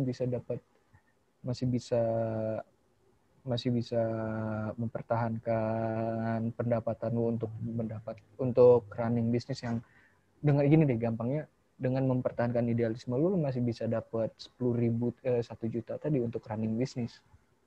Itu nggak apa-apa sebenarnya. Ya nggak apa-apa. Tapi ketika dengan idealisme lu tidak pernah mendapatkan 10.000 1 juta tadi, lu hanya mendapatkan 500.000 atau bahkan tidak mendapatkan sama sekali, ya untuk apa dipertahankan idealismenya? Atau mungkin bisa dipertanyakan kalau idealisme kita itu salah. Oke, tidak ada idealisme yang salah. Baru mau gue potong. Tidak ada idealisme yang salah, tapi idealisme yang tidak ditempatkan pada tempatnya. Gitu. Idealisme yang tidak ditempatkan pada tempatnya. Tidak ada idealisme yang salah sih sebenarnya. Salah tempat aja gitu. Kita mau, misalnya gini, kita mau pakai bahan-bahan yang oke, standarnya segini aja lah. Misalnya standarnya A aja. Tapi customer banyak bilang pakai ini dong, pakai ini, tambah ini, tambah ini, tambah ini. Ini case-nya adalah dengan kita mempertahankan idealisme, kita masih tetap dapat 1 juta tadi untuk bisa running bisnis. Ya walaupun nggak berkembang, tapi kita happy jalaninnya, ya udahlah nggak apa-apa. Toh bisnis juga harus happy kan, bekerja juga harus happy kan. Tapi ketika lu mempertahankan idealisme lu dengan bahannya A, tapi lu banyak dapat feedback, tambah ini, tambah ini, tambah ini, akhirnya tidak ada customer, tidak ada pembeli sama sekali, ya untuk apa? Nggak, maksud gue, ya untuk apa gitu lu jualan yang orang nggak mau beli gitu. Berarti berdasarkan statistik gitu? Ya? Gue nggak pengen ngomongnya statistik, tapi apa yang dibilang ke orang gitu loh. Statistik nanti data kita penjualan perlu, lah ya. Iya, apa kata pembeli lah. Itulah kenapa di banyak perusahaan itu selalu ada tulisannya, lu misalnya beli Aqua, itu akan ada tulisan kritik dan saran, telepon ke sini, email ke sini. Karena perusahaan sadar betul kritik dan saran itu penting untuk pengembangan bisnisnya mau dibawa seperti apa. Iya sih. Pengembangan bisnisnya mau dibawa seperti apa. Terus karena yang namanya kritik dan saran itu mahal sekali, karena ketika orang sudah memberikan kritik dan saran itu artinya itu customer yang benar-benar peduli sih menurut gue, dan itu yang harus di maintenance. Jangan sampai lu kehilangan customer yang kayak gitu, karena kita nggak bakal tahu apa yang bisa, mungkin ya kalau kita punya tim pengembangan yang tercanggih di dunia pun, kalau kita nggak pernah dengerin kata customer, ya percuma juga. Nanti kejadiannya sama seperti BlackBerry dan Nokia. BlackBerry dulu. BlackBerry ya selalu improvement, tapi apa yang tidak dibutuhkan oleh orang-orang, yang bukan tidak dibutuhkan, tidak diinginkan, bukan tidak diinginkan, mungkin masih ada tapi tidak pada tempatnya gitu. Dia ya bisa dibilang itulah juga. Ya, biar lebih gampang, tidak dibutuhkan oleh customernya. Dia selalu dengan OS yang itu saja, nggak pernah ada improvement, dan dia masih mempertahankan layar QWERTY-nya ketika semua orang sudah membutuhkan membutuhkan touchscreen, keyless segala macam, dia tetap dengan idealisme seperti itu. Lu mau improve keypad lu terbuat dari apa, emas, berlian, kayak apa, dengan improvement seperti apa, tapi customer lu tidak tidak butuh yang seperti itu, yang untuk apa? Itu yang sama sekali tidak mendengarkan customer, dan mendengarkan tapi terlambat itu terjadi sama Nokia yang selalu dengan OS-nya Nokia Symbian ya. Ya, dengan Symbian. Symbian-nya. Ya, Symbian terus. Maksud gua orang tidak butuh Symbian sekarang. Ya walaupun produk lu bagus tapi orang nggak butuh itu. Orang butuh Android yang open source. Buat ngelawan Karena iOS. tidak, iya, iOS pun sekarang semi open source sih menurut gua, karena sudah Sekarang. iya, Iya. sudah semi open source. Nah, terlambat, ada, gue lupa quote-nya dari mana, 1 detik terlambat dan 1 hari terlambat itu sama-sama terlambat, tidak ada yang mendingan gitu. Lu 1 detik terlambat sama 1 hari terlambat ya sama-sama terlambat. Kunci dari terlambat itu adalah momen.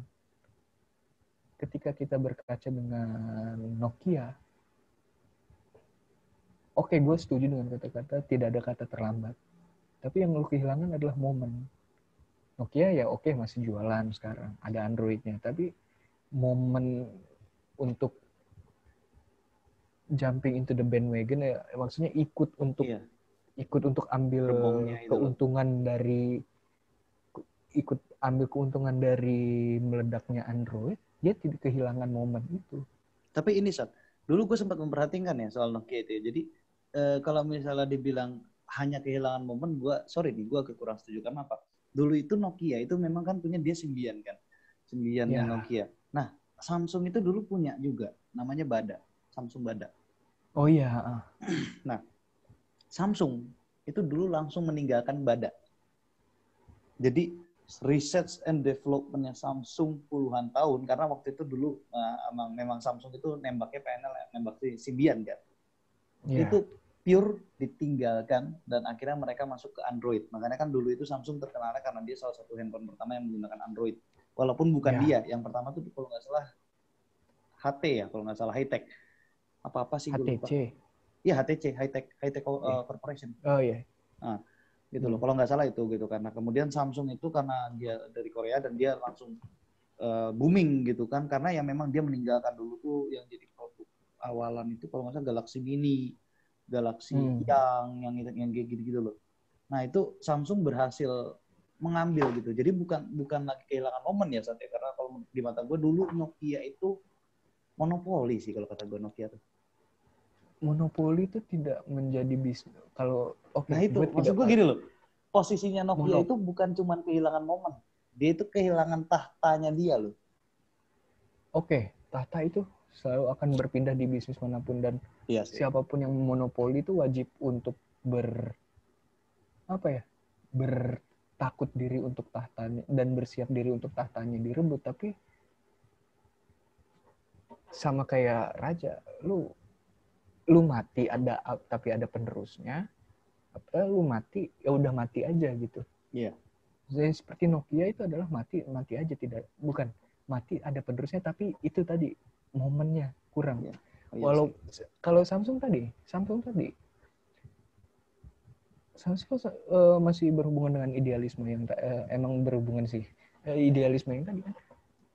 Ya kalau customer lu nggak butuh itu ya ngapain dipakai? Yes. Kalau customer butuhnya itu ngapain lu pakai yang lain gitu? Nokia bener nggak? Bener, tapi terlambat, momennya hilang. Sekarang kan ada Nokia Android tuh. Bagus nggak? Ya sama aja lah, bagus. Maksudnya ya bagus daripada dia seperti BlackBerry yang masih. BlackBerry kalau nggak salah ada Android-nya ya nggak sih? Bukannya memang sudah tinggal Android BlackBerry? BlackBerry itu tinggal nama loh. Maksudnya tinggal brand. Nggak ada barangnya lagi kan? Bukan. Yang masih itu bukan BlackBerry tapi Research Emotion, RIM-nya yang masih. Masa sih? Ya kalau nggak salah Research Emotion-nya doang. RIM-nya doang yang masih. RIM-nya itu. BlackBerry kalau nggak salah masih ada produknya nggak sih? kalau seingat gue loh, BlackBerry itu udah, dia itu bahkan sekarang pakai stok Android. Salah satu handphone yang pakai stok Android dari market awalnya itu selain Google, BlackBerry. Iya, Tapi nggak tahu, gue bisa salah. iya, pokoknya ketika dulu booming Android, ada yang lebih terlambat daripada Nokia. Iya sih. Iya.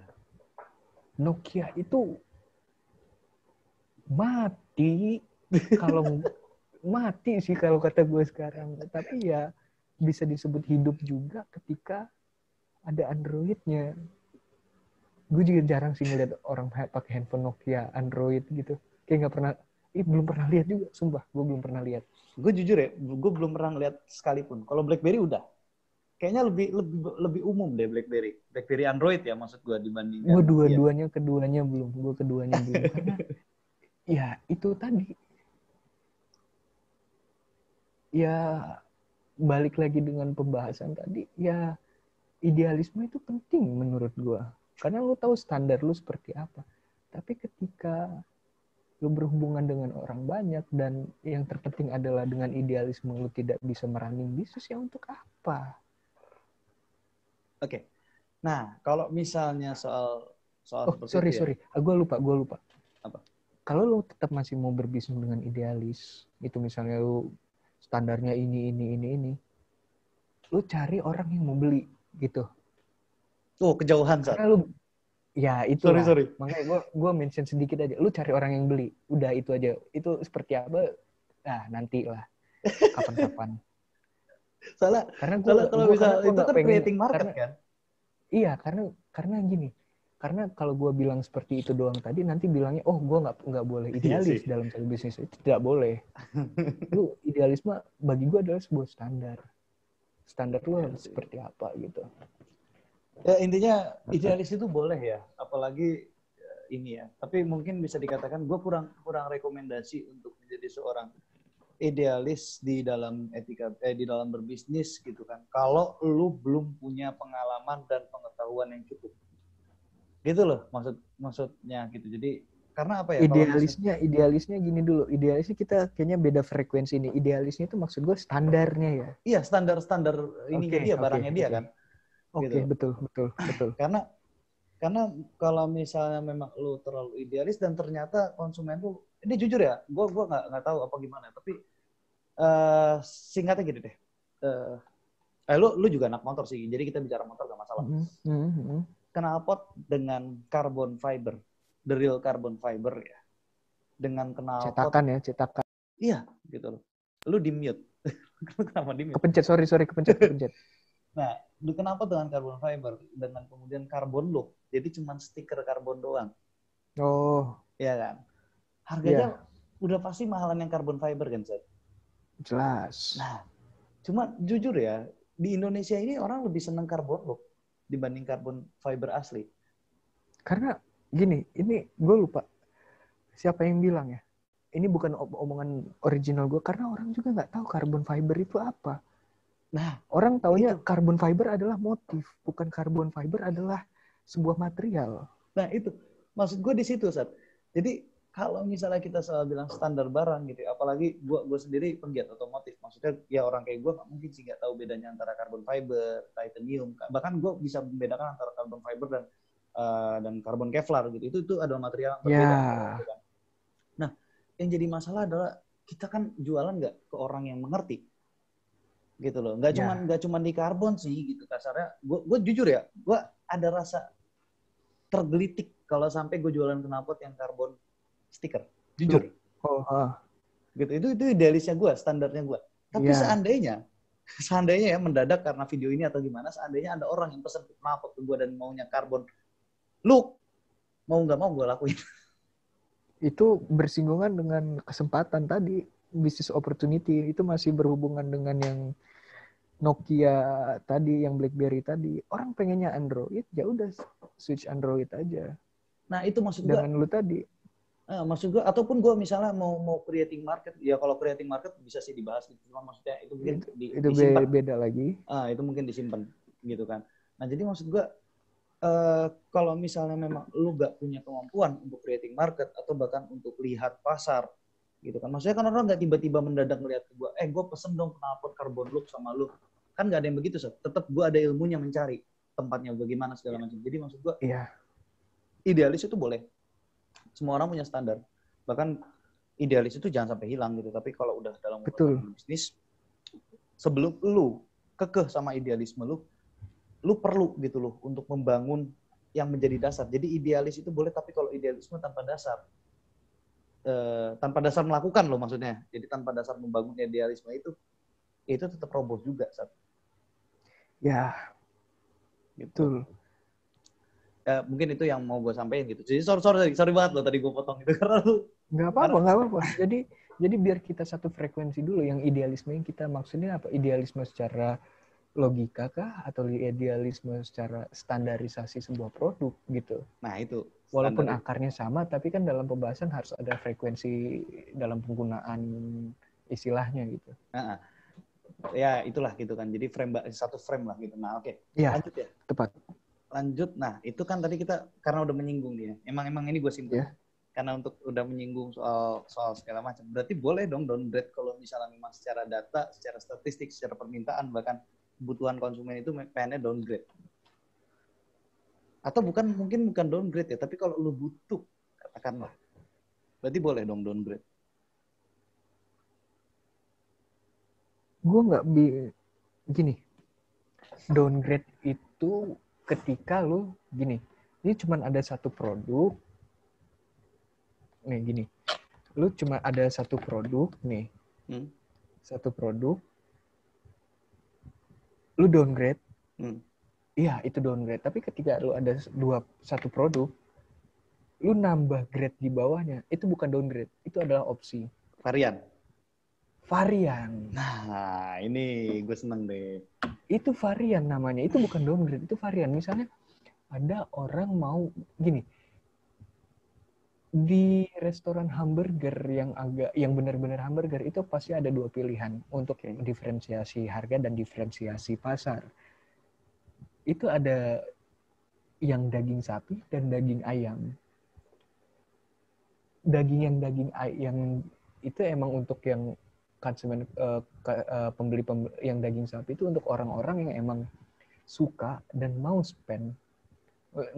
membelanjakan uangnya seharga segitu untuk mendapatkan burger sapi gitu. Tapi ada orang yang pengen makan hamburger tapi dia tidak punya uang untuk bisa membeli si burger sapi tadi. Ada yang namanya burger ayam dengan misalnya 30% lebih murah. Itu kan bukan downgrade sebenarnya. Itu adalah varian. Ketika lu downgrade itu misalnya produk tadi, burger sapinya tadi, itu lu misalnya dagingnya kualitasnya A, lu turunin jadi kualitasnya B. Itu downgrade namanya. Dengan menghilangkan yang kualitas A tadi, itu adalah downgrade. Tapi ketika kualitas A-nya, atau ada juga kualitas daging dengan kualitas A, itu lu pertahankan, tapi lu jual lagi dengan yang kualitas B. Itu namanya bukan downgrade, tapi itu namanya adalah sebuah varian. Nah, kalau downgrade-nya sendiri boleh nggak? Katakanlah ya, gue modal gue sejuta nih. Oke. Katakanlah modal gue sejuta, ya. Terus keuntungan gue cuma 500.000 nih. Nah, 500.000 itu kalau gue pakai untuk kebutuhan gue itu habis. Oke. Gitu loh. Sementara gue butuh improve kan. Iya. Masih ada yang beli nggak? Yang grade awal? Masih, karena orang kan biasanya nggak begitu paham. Oke, dengan yang karbon tadi kan? Iya. Yang real karbon tadi masih ada yang beli? Kemungkinan ada. Oke, kemungkinan ada. Dengan misalnya tadi 1 juta tadi, misalnya 1 juta, misalnya lu dapat 5 barang kan? Misal 5. Misalnya, nggak apa-apa. 1 juta dapat 5. Itu kan bisa dibagi lagi aja, lu tidak kehilangan konsumen. Lu bisa aja lu beli yang dari 1 juta, yang lu beliin 2 yang karbon, 3 yang sisanya 2 karbon, sisanya yang karbon stiker. lu tidak kehilangkan bisnis kan? Berarti Terus dibuatkan untuk varian ya? apa? Ya untuk apa? Gini, balik ke omongan gue yang tadi, selama masih ada yang beli, ya untuk apa dihilangin lah? Iya juga sih. Oke. Selama masih ada yang beli, itu kayak business opportunity gitu. Oke, nangkep. Masih ada yang beli, untuk apa dihilangin gitu? Walaupun ya udah nggak usah stoknya banyak-banyak. Misalnya dari 1 juta dapat 5 tadi, ya stoklah 1 atau 2 gitu. Sisanya ya jualin yang tadi, yang stikeran gitu. Menarik sih. Oke, nah karena tadi juga sudah dibahas soal apa namanya improvement, soal modal, pembukuan segala macam. Katakanlah modalnya itu sudah habis dan varian yang bisa lu bikin itu sudah maksimal, gitu loh. Jadi ini udah maksimal, gitu, udah maksimal dan kemudian bahkan lu udah downgrade tapi pasarnya masih sama, gitu loh. Jadi keuntungan lu tetap mentok, cuman bisa, gue nggak bilang keuntungannya tetap 500 ya, karena udah kita downgrade gitu dan bikin variasi gitu ya. Katakanlah naiklah 600.000 gitu ya keuntungan gue. Tapi itu cuman habis untuk biaya hidup gitu. Jadi gue nggak ada apa namanya uang lagi buat improve usaha gue. Apalagi yang bisa kita lakukan? Iya itu cari rock bottom kehidupan lu, maksudnya kehidupan biaya hidup lu. Udah, katakanlah sudah. Udah, oke. 600.000 sebulan. Oke. Terus yang perlu dilihat, lu masih pengen running bisnis ini kan? Oh jelas. Oke. Ya tetap, gue nggak bilang ini salah, ini adalah ya itu tadi, lu berhutang. Hutangnya maksudnya untuk modal. Jelaskan, karena yang tadi sebelumnya lu jelaskan nggak ke-record, Sat. Oh iya, lupa. Oke. Karena gini, hutang itu bagus apa enggak sih? Ya nggak ada orang pengen ngutang, gue juga nggak pengen ngutang. Kalau nggak karena kebutuhan. Maksud gue, utang itu baik apa buruk? Baik. Buruk. Ketika lu utangnya tidak menjadi pendapatan. Sekarang contohnya gini, lu kredit motor baik atau buruk? Buruk kalau dipakai sehari-hari aja. Tapi ketika lu kredit motor dipakai untuk ojek online atau delivery makanan gitu, untuk menunjang bisnis lu, menunjang wirausaha lu, itu baik karena itu menjadi salah satu utang yang produktif. Ada namanya utang produktif ya, seperti tadi lu kredit handphone, lu baik apa buruk? Ya buruk lah. Tapi menjadi baik nggak? Bisa. Ketika lu doing bisnis lu adalah di handphone, lu berjualan online gitu kan, lu menghubungi semua pembeli-pembeli lewat handphone dan lu bisa bedanya utang baik dan utang buruk itu, kalau utang buruk itu lu selalu spend duit di situ. Tapi ketika lu utang baik itu, lu selain lu spend duit di situ, ada uang yang masuk juga dan lebih besar daripada uang yang lu spend, yang lu keluarin. Jadi gampangnya, ketika udah tidak ada cara yang berhasil lagi, ada satu cara namanya kayak ngajak partner bisnis, tapi itu nggak akan gue bahas karena bedanya nanti akan sangat jauh, treatmentnya akan beda sangat jauh. Ini untuk ini aja yang pribadi dulu, dan salah satu caranya adalah ya berhutang produktif tadi. Misalnya lu ngutang untuk biar produksi lu running lagi, dan ngutangnya sekalian gede gitu. Misalnya lu butuh cost 1 juta untuk running bisnis, yang dapatnya tadi 500.000, lu jadi tambah lagi dengan pinjaman tadi, lu bisa running 2 juta untuk dapat 1 juta berarti kan. Tapi cicilannya adalah misalnya per bulan.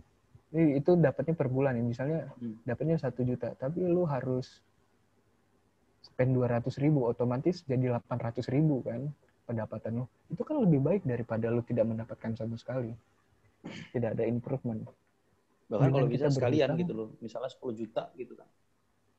Ya, nggak bisa juga, karena kita harus hitung namanya kemampuan, dan ini agak teknis nih. Kita ngitung namanya kemampuan, dan terus kita ngitung juga yang namanya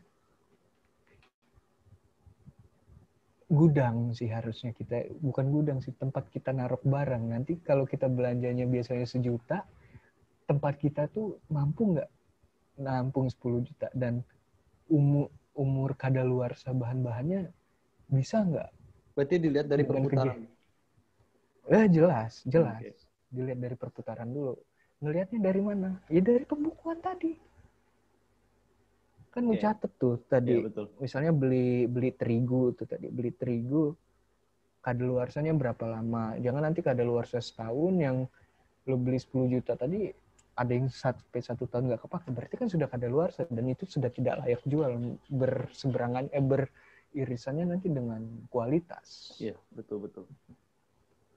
Itu dihitung juga semampu apa kita menjual gitu. Jangan sampai stoknya menumpuk, nggak kejual-jual, akhirnya kita harus beli baru lagi karena bahan bakunya tidak bisa terpakai.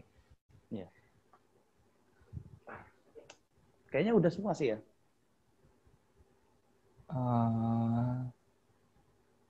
Emang coba lu resume lagi. Mungkin gua ada yang kelewat.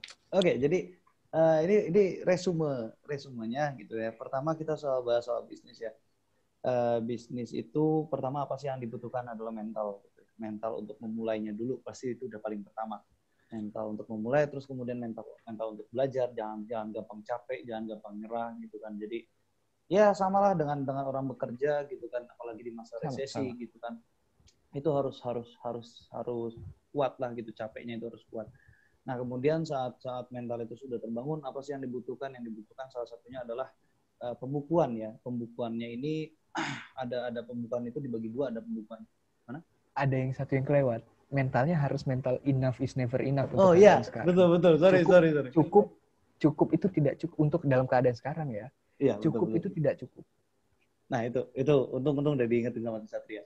Jadi enough is never enough, you have to improve. Jadi nggak bisa stuck di jalan gitu kan. Ya namanya masa resesi itu memang lo harus become the best of the best of the best of the best gitu. Gua nggak tahu of the best berapa kali gitu kan. Terus kemudian saat mental itu sudah terbentuk gitu kan, apa sih yang perlu itu adalah pembukuan. Jadi pembukuan itu bisa dibagi. Dibedakan kas pribadi dan kas usaha dulu. Iya, ini maksud gue itu. Pembukuan setelahnya. Oh iya, sorry. Bahasanya kas ya. Iya, sorry. Yeah, jadi lo harus bisa membedakan antara uang pribadi sama uang bisnis gitu kan. Dan sebetulnya kalau misalnya uang pribadi, kalau kata si Satria itu nggak mesti ya, nggak harus lu bikin pembukuan gitu kan. Tapi setidaknya lu harus ada ancer-ancernya. Gitu lo. Lu harus ada ancer-ancernya berapa sih kebutuhan pribadi lu dalam waktu 1 bulan atau 1 minggu, ya terserah lah itu gimana hitungan. Terus nanti masuk ke dalam pembukuan gitu ya. Pembukuannya apa gitu kan. Kayak misalnya uang tadi si Satria udah ngasih penjelasan gitu. Ada uang keluar, ada uang masuk gitu kan. Berapa gitu kan. Catatnya simple aja bikin pembukuan itu. Gue ulang lagi biar nggak ada yang lupa lagi. Udah 2 kali gue mention nih. Bikin pembukuan itu sangat tidak susah. Nih. Di sini uang masuk berapa. Di sini lu keluar apa aja. Udah itu aja. Pokoknya setiap transaksi apapun yang berhubungan dengan bisnis lu atau wirausaha lu catat semuanya. Nanti lu bakal sadar sendiri fungsinya untuk apa. Itu lu bisa lihat, oh gue terlalu boros di sini, oh gue perlu improve di sini. Ketika ada feedback masuk, tolong tingkatkan kualitas bahannya. Lu bisa nggak improve di situ dengan keadaan uang yang seperti itu? Karena kita tetap mau improve juga, gue lupa mention tadi, harus prioritasin dulu. Tidak semuanya harus di-improve gitu. Iya, semuanya harus di-improve, tapi mana yang diduluanin dulu. Misalnya, oh catnya kurang terang nih, tapi kita butuh improve di bahan baku dulu. Ya udah, ya pasti didahulukan di bahan baku dulu. Tidak semuanya dilakukan, tapi ada namanya skala, ada prioritasnya, mana yang lebih urgent. Ya, seperti itu. Nah, itu jadi kalau sudah ada pembukuan, nanti dari situ kelihatan datanya mana saja. Terus kalau misalnya memang ada yang mau mempelajari data lebih lanjut, kayak misalnya tadi soal inflasi harga ya, misalnya kita jualan. Iya, karena gue lupa mention tadi, ketika lo doing bisnis itu lo harus punya perencanaan juga. nggak mungkin kan harganya segini-segini aja. Lu punya prediksi, ini harga bakal naik nggak sih? Harga pasti naik. Bisa diprediksi nggak? Bisa. Lihatnya dari mana? BPS, Badan Pusat Statistik, lu buka nanti di inflasi pasar. Di sini, ini kotaknya gini nih. Ya, ting, ting, ting, ting. Nah, lu bisa lihat di situ. Itu lihat di inflasi, pokoknya inflasi harga-harga pasar lah. Ya lu cari sendiri lah, tolonglah diubek-ubek sendiri, nanti terlalu digiring malah males gitu.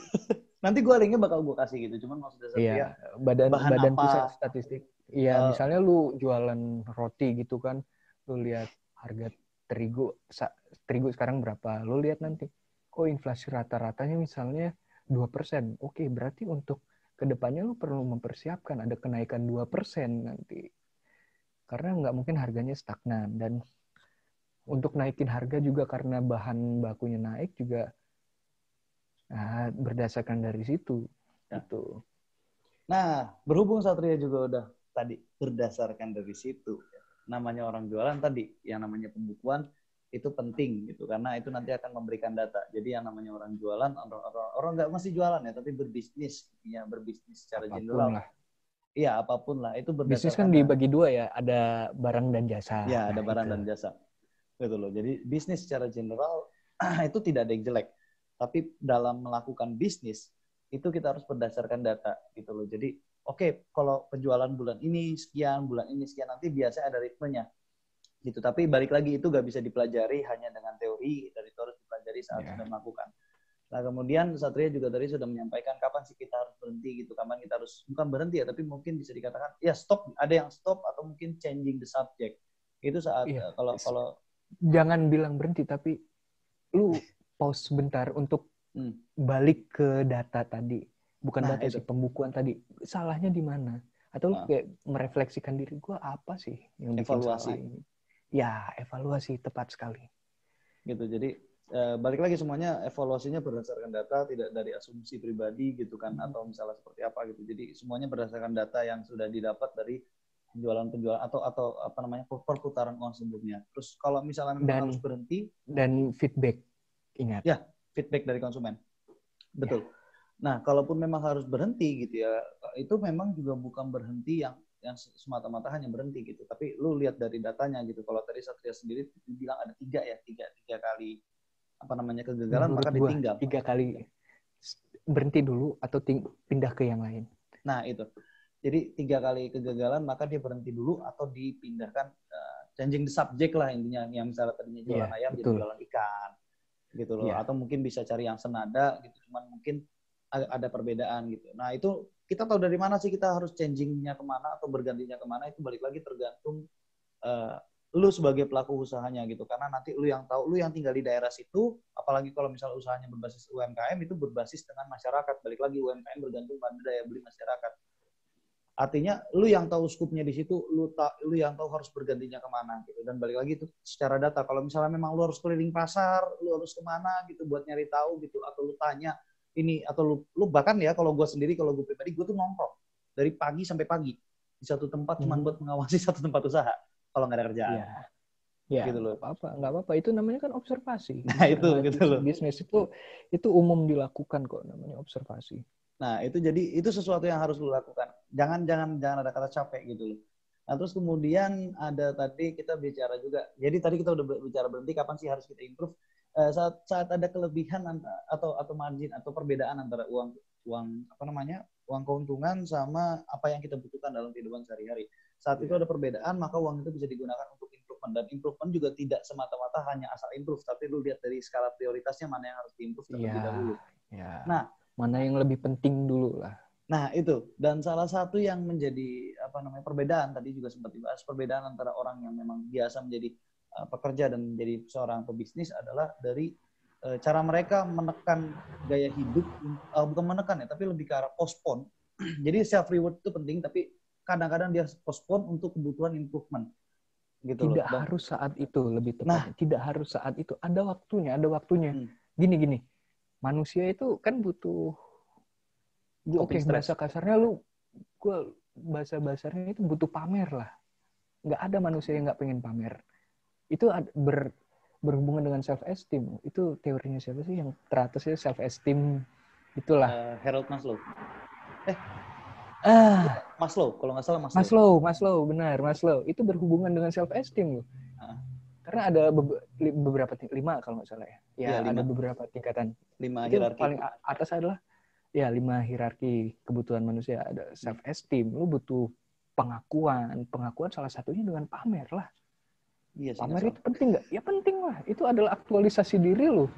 Ya tapi kan nggak setiap hari lu harus pamer. Ada saatnya. Ya, gitu. Ya mungkin bukan lebih ke pamer ya, tapi lebih ke arah mencari apa yang benar-benar diinginkan. Ya tapi ujungnya pamer, Iya. Bener sih. Ya, itu iya.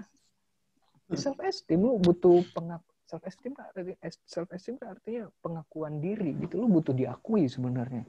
Dari Karena 2014 apa 2015 ya? Gue sering dengar itu dari lu. Pamer itu penting. Nggak tahu, gue nggak pernah dengar dari mana-mana kecuali dari kok Jurgen Habermas sih. Maslow. Gue dengar itu dari lu. Iya, Pak. Gue sakit gue dengar itu dari lu. Tapi nggak apa-apa, itu bener, gue setuju. Gue waktu itu nggak kebantah kok. Lu kan debatnya sama Rifki bukan sama gue. Iya, lu butuh manusia nggak ada yang nggak butuh pamer, sorry. Betul. Kan sekarang lu lagi pamer sama gue suka pamer. Nah, kenapa? Rokok lu habis. Habis, Pak. Kosong. Gue mau beli rokok susah. Tuh. 3 loh bungkus rokok isinya kosong semua. Oke, jadi tadi udah dijelaskan ya kapan kita harus improve ya, salah satunya dengan postpone hal tersebut gitu kan. Karena apalagi yang namanya bisnis itu pertama fluktuatifnya sangat tinggi ya. Jadi sehari ini bisa lu melejit meroket segala macam, besoknya lu bisa no.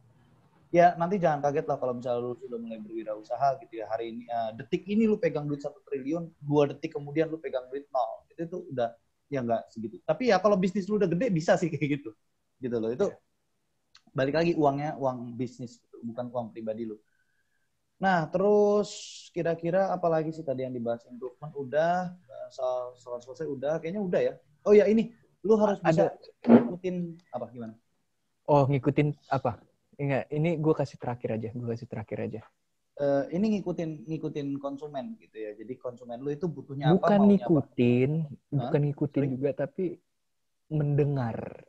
Nah, itu. Mendengar mereka butuhnya apa. Karena kalau konsumen itu biasanya mereka lebih ngomongnya inginnya apa, tapi dari inginnya apa kita sortir mereka yang lebih butuh apa sih. Nah, itu. Jadi bukan hanya melihat kebutuhan mereka ya, karena itu nanti belum tentu dianggap kebutuhan sama mereka, tapi lebih apa yang diinginkan nanti bisa kita kerucutkan lagi. Nah, ya disortir menjadi apa sih yang mereka sebenarnya butuhkan gitu. Iya sih, betul. Jadi contoh ya ada motor, gue nggak tahu ini pabrikan mana gitu ya, motornya tuh rangkanya bisa patah gitu, bentuknya rangkanya kayak jemuran, terus abis itu update besoknya ada pipanya gitu lah, itu adalah yang gitu. Nggak tahu ya, Sat? Apaan sih? Adalah nanti gue kasih. Ya, gue nggak bicara Honda sih, gue nggak bicara Honda, gue nggak bicara. Bukan Honda. Bukan CB150R bukan. Gitu. Oh, tapi yang gue tau yang ini yang apa rangkanya bunyi ya? Iya bukan? Iya, rangkanya bisa patah sendiri. Itu bukan Honda CB150 bukan, ya? Bukan Honda CB150 seri pertama ya? Bukan itu bukan. Iya. Itu loh. Jadi bukan yang kayak gitulah. Jadi terus juga nanti apalagi harus bersiap-siap ya, mungkin kalau yang sebelumnya bekerja gitu kan, terus kena penyusutan karyawan gitu. Ya gua nggak bicara sesuatu yang aneh sih ya, bukan ya, ini bukan kayak Garuda Indonesia gitu yang kemudian grounded pramugarinya gitu kan, bukan Garuda Indonesia gitu loh, terus gajinya mereka ditahan segala macam, bukan Garuda Indonesia. Tapi ya harus siap-siap lah gitu. Nah mungkin karena lu berjuang sendiri, berarti yang harus ditekan adalah pendapatan lu gitu. Jadi ya itu contohnya lah. Jadi paling itu sih kalau dari resume gitu ya. Nah, lu ada lagi yang mau gue tambahin. Ini sebenarnya harus gue omong di awal, tapi karena gue nggak pakai brief ya, karena kita nggak pakai brief juga. Sebenarnya gini, ada satu yang penting dari selain lu harus bisa pisahin kas lu pribadi dan bisnis. Selain lu harus bisa punya catatan keuangan, adalah yang namanya emergency fund, emergency cash. Oh iya. Jadi Iya, harus terus. ada yang namanya emergency cash ketika lu habis modal dan untuk running bisnis lagi, sebelum lu untuk melakukan apa yang namanya pinjaman, lu harus punya emergency cash. Emergency cash-nya seperti apa? Emergency cash-nya sih banyak teorinya. Ada yang 1 tahun, ada yang dana 1 tahun dihitung dari kebutuhan lu. Kalau dalam bisnis adalah 1 tahun bisnis lu, itu dana cashnya minimal ya 1 kali, ya untuk yang kecil-kecil dulu lah, minimal 1 kali running bisnis aja, satu Lu kemarin kali nyuruh gue 3 berkegiatan kali loh. bisnis. Mau protes nih gue. 3 kali ya? Iya. Ya enggak, ini lu kan itu adalah yang sudah running sebelumnya, karena ini kan baru, karena banyak mesti misahin uang kan, uang kas, uang gaji segala macam. Terus. Nah, kalau yang baru mulai, baru langkah awal gitu, lu harus kayak misalnya lu harus spend 1 juta untuk dana jaga-jaga lu, dan yang itu nggak boleh dipakai sama sekali. Kalau perlu bikinin tabungan baru yang untuk itu emergency. Berarti kalau Jadi yang nggak cash ketika dikacain ya uangnya. bisa taruh bawah apapun, bisa Itu apapun kayaknya kalau bentuknya. kalau taruh bawah tuh kayaknya kurang efisien. Nah, bukan ada, karena banyak makhluk yang tidak percaya dengan bank. Gue Iya sih. nggak menyalahkan ini mereka, apa, idealisme mereka ya. Ya. Ya itu idealisme mereka lah, terserah lah. Walaupun dengan segala konsekuensinya, dengan kemudahan transaksi, ya nggak apa, itu terserah mereka. Ya walaupun ditaruh yang 1 juta tadi ditaruh di bawah kasur atau di celengan atau apa, ya apapun bentuknya, yang penting lu harus punya yang namanya emergency fund tadi, emergency cash tadi, Ya. dana darurat, uang darurat lu tadi, untuk biar bisnisnya minimal 1 kali running bisnis lagi. Tapi kalau yang udah agak advance, itu bisa sampai 3-12 kali sih. Wah, luar. Oh iya sih, kalau 12 kali biasanya perusahaan-perusahaan yang udah cukup besar ya, mereka ya buat menanggulangi krisis-krisis seperti ini ya sih. Benar sih, benar. Betul. Bahkan Betul. beberapa sampai ada yang 15 juga gue tahu. Gitu loh, cadangan Betul. ininya. Ya Oke. karena ya balik ke omongan gue tadi, itu kayak berutang itu kayak jurus terakhirnya, karena sebelum berutang itu lo harus pakai emergency cash-nya tadi. Nah, dan satu lagi, ini karena gue doing bisnisnya tidak, bisnis gue adalah bukan bisnis barang tapi bisnis jasa. Ada saat gue lupa siapa yang bilang ya, orang Indonesia gue lupa, ketika lo membuka ini, pesan-pesan buat semua teman-teman ya, karena berhubungan dengan yang apa yang gue omongin tadi, yang lo berhenti sebentar atau lo harus tutup bisnis lo untuk pindah ke yang lain, karena yang bilangnya gini, ketika lo buka satu wirausaha atau melakukan sesuatu, entah barang atau entah jasa, ketika lo membuka itu, lo juga harus berani untuk menutup itu. Karena kayak kita nutup bisnis itu kayak sayang-sayang gitu, dilanjutin malah kayak itu kayak efek bola salju sih, semakin lama semakin makin besar. lama makin buruk buat Besar. keuangan lo. Betul. Nah, ada yang bilang kalau tolong inilah dicarilah, bantu cari, gue lupa siapa yang bilang. Siap, PR gue itu. Iya, karena ini kredit untuk omongan orang. Gue juga sangat menghargai hal seperti itu sih. Stop plagiarisme. Karena bilangnya gini, ketika lu berani untuk membuka sebuah usaha, lu juga berani untuk menutup usaha. Misalnya effort lu adalah, kalau bisa dinilai itu 10. Effort lu untuk membuka bisnis itu 10. Lu juga harus punya effort 10 untuk menutup bisnis itu. Karena kecenderungan orang itu sayang-sayang terhadap bisnisnya, kayak merawat manusia lah. Sayang-sayang enggak. Itu menjadi sebuah penyelamat lu, yang mana ketika lu tetap lakukan untuk bisnis itu yang sudah lu tahu rugi dan sudah tahu tidak ada potensinya, ya udah. Ya, you have to stop. Nah, seperti itu. Itu aja pesan terakhir gue sih. Ketika lu berani buka usaha, lu harus berani nutup juga. Oke. Nanti jadi bom waktu lagi. Bener sih. Lebih iya bom waktu, bom salju gitu, karena bom salju pun bola salju gitu kan. Karena Bola dia, salju. lama-lama akan besar dan itu gradually gitu loh.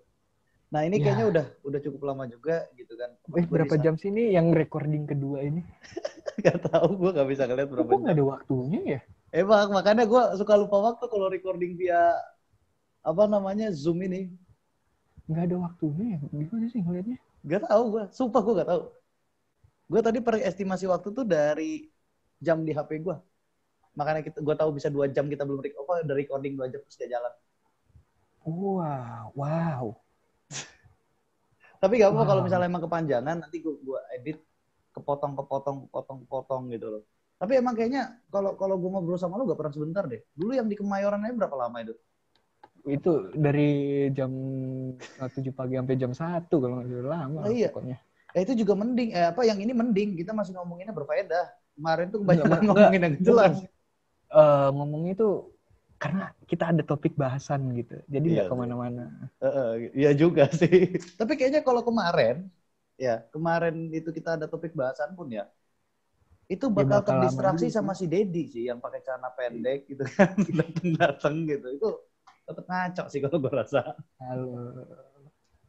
Oke, jadi serius gue masih penasaran ngelihat waktunya di mana sih, masa ya nggak ada pengingat waktu berapa jam? Ada sih harusnya.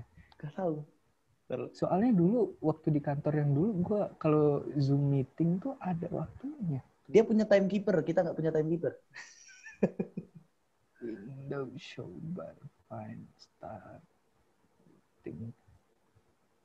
Terus nanti ada momen gitu di mana viewers gue ngeliat muka gue sama muka lu sama-sama terekspos. Sama-sama mendekat. Karena kita sedang meneliti di layar ini, nyari-nyari di mana ini. Gak ada, gue cuma di meeting information, gak ada begituan. Iya, ada. Ya udahlah, ini kelihatan banget gue sama lu gak ada yang biasa. Oh iya. Sumpah norak ini, norak. Sama di meet juga gak ada. Iya. Gitu. Cuman bedanya kalau di meet gak kelihatan recordingnya sama sekali. Iya. Sumpah kok gue jadi penasaran sih. Apa sih? Goblok. Terus gue ini dulu, gue closing dulu. Jadi kalau masih penasaran gak masalah. Iya.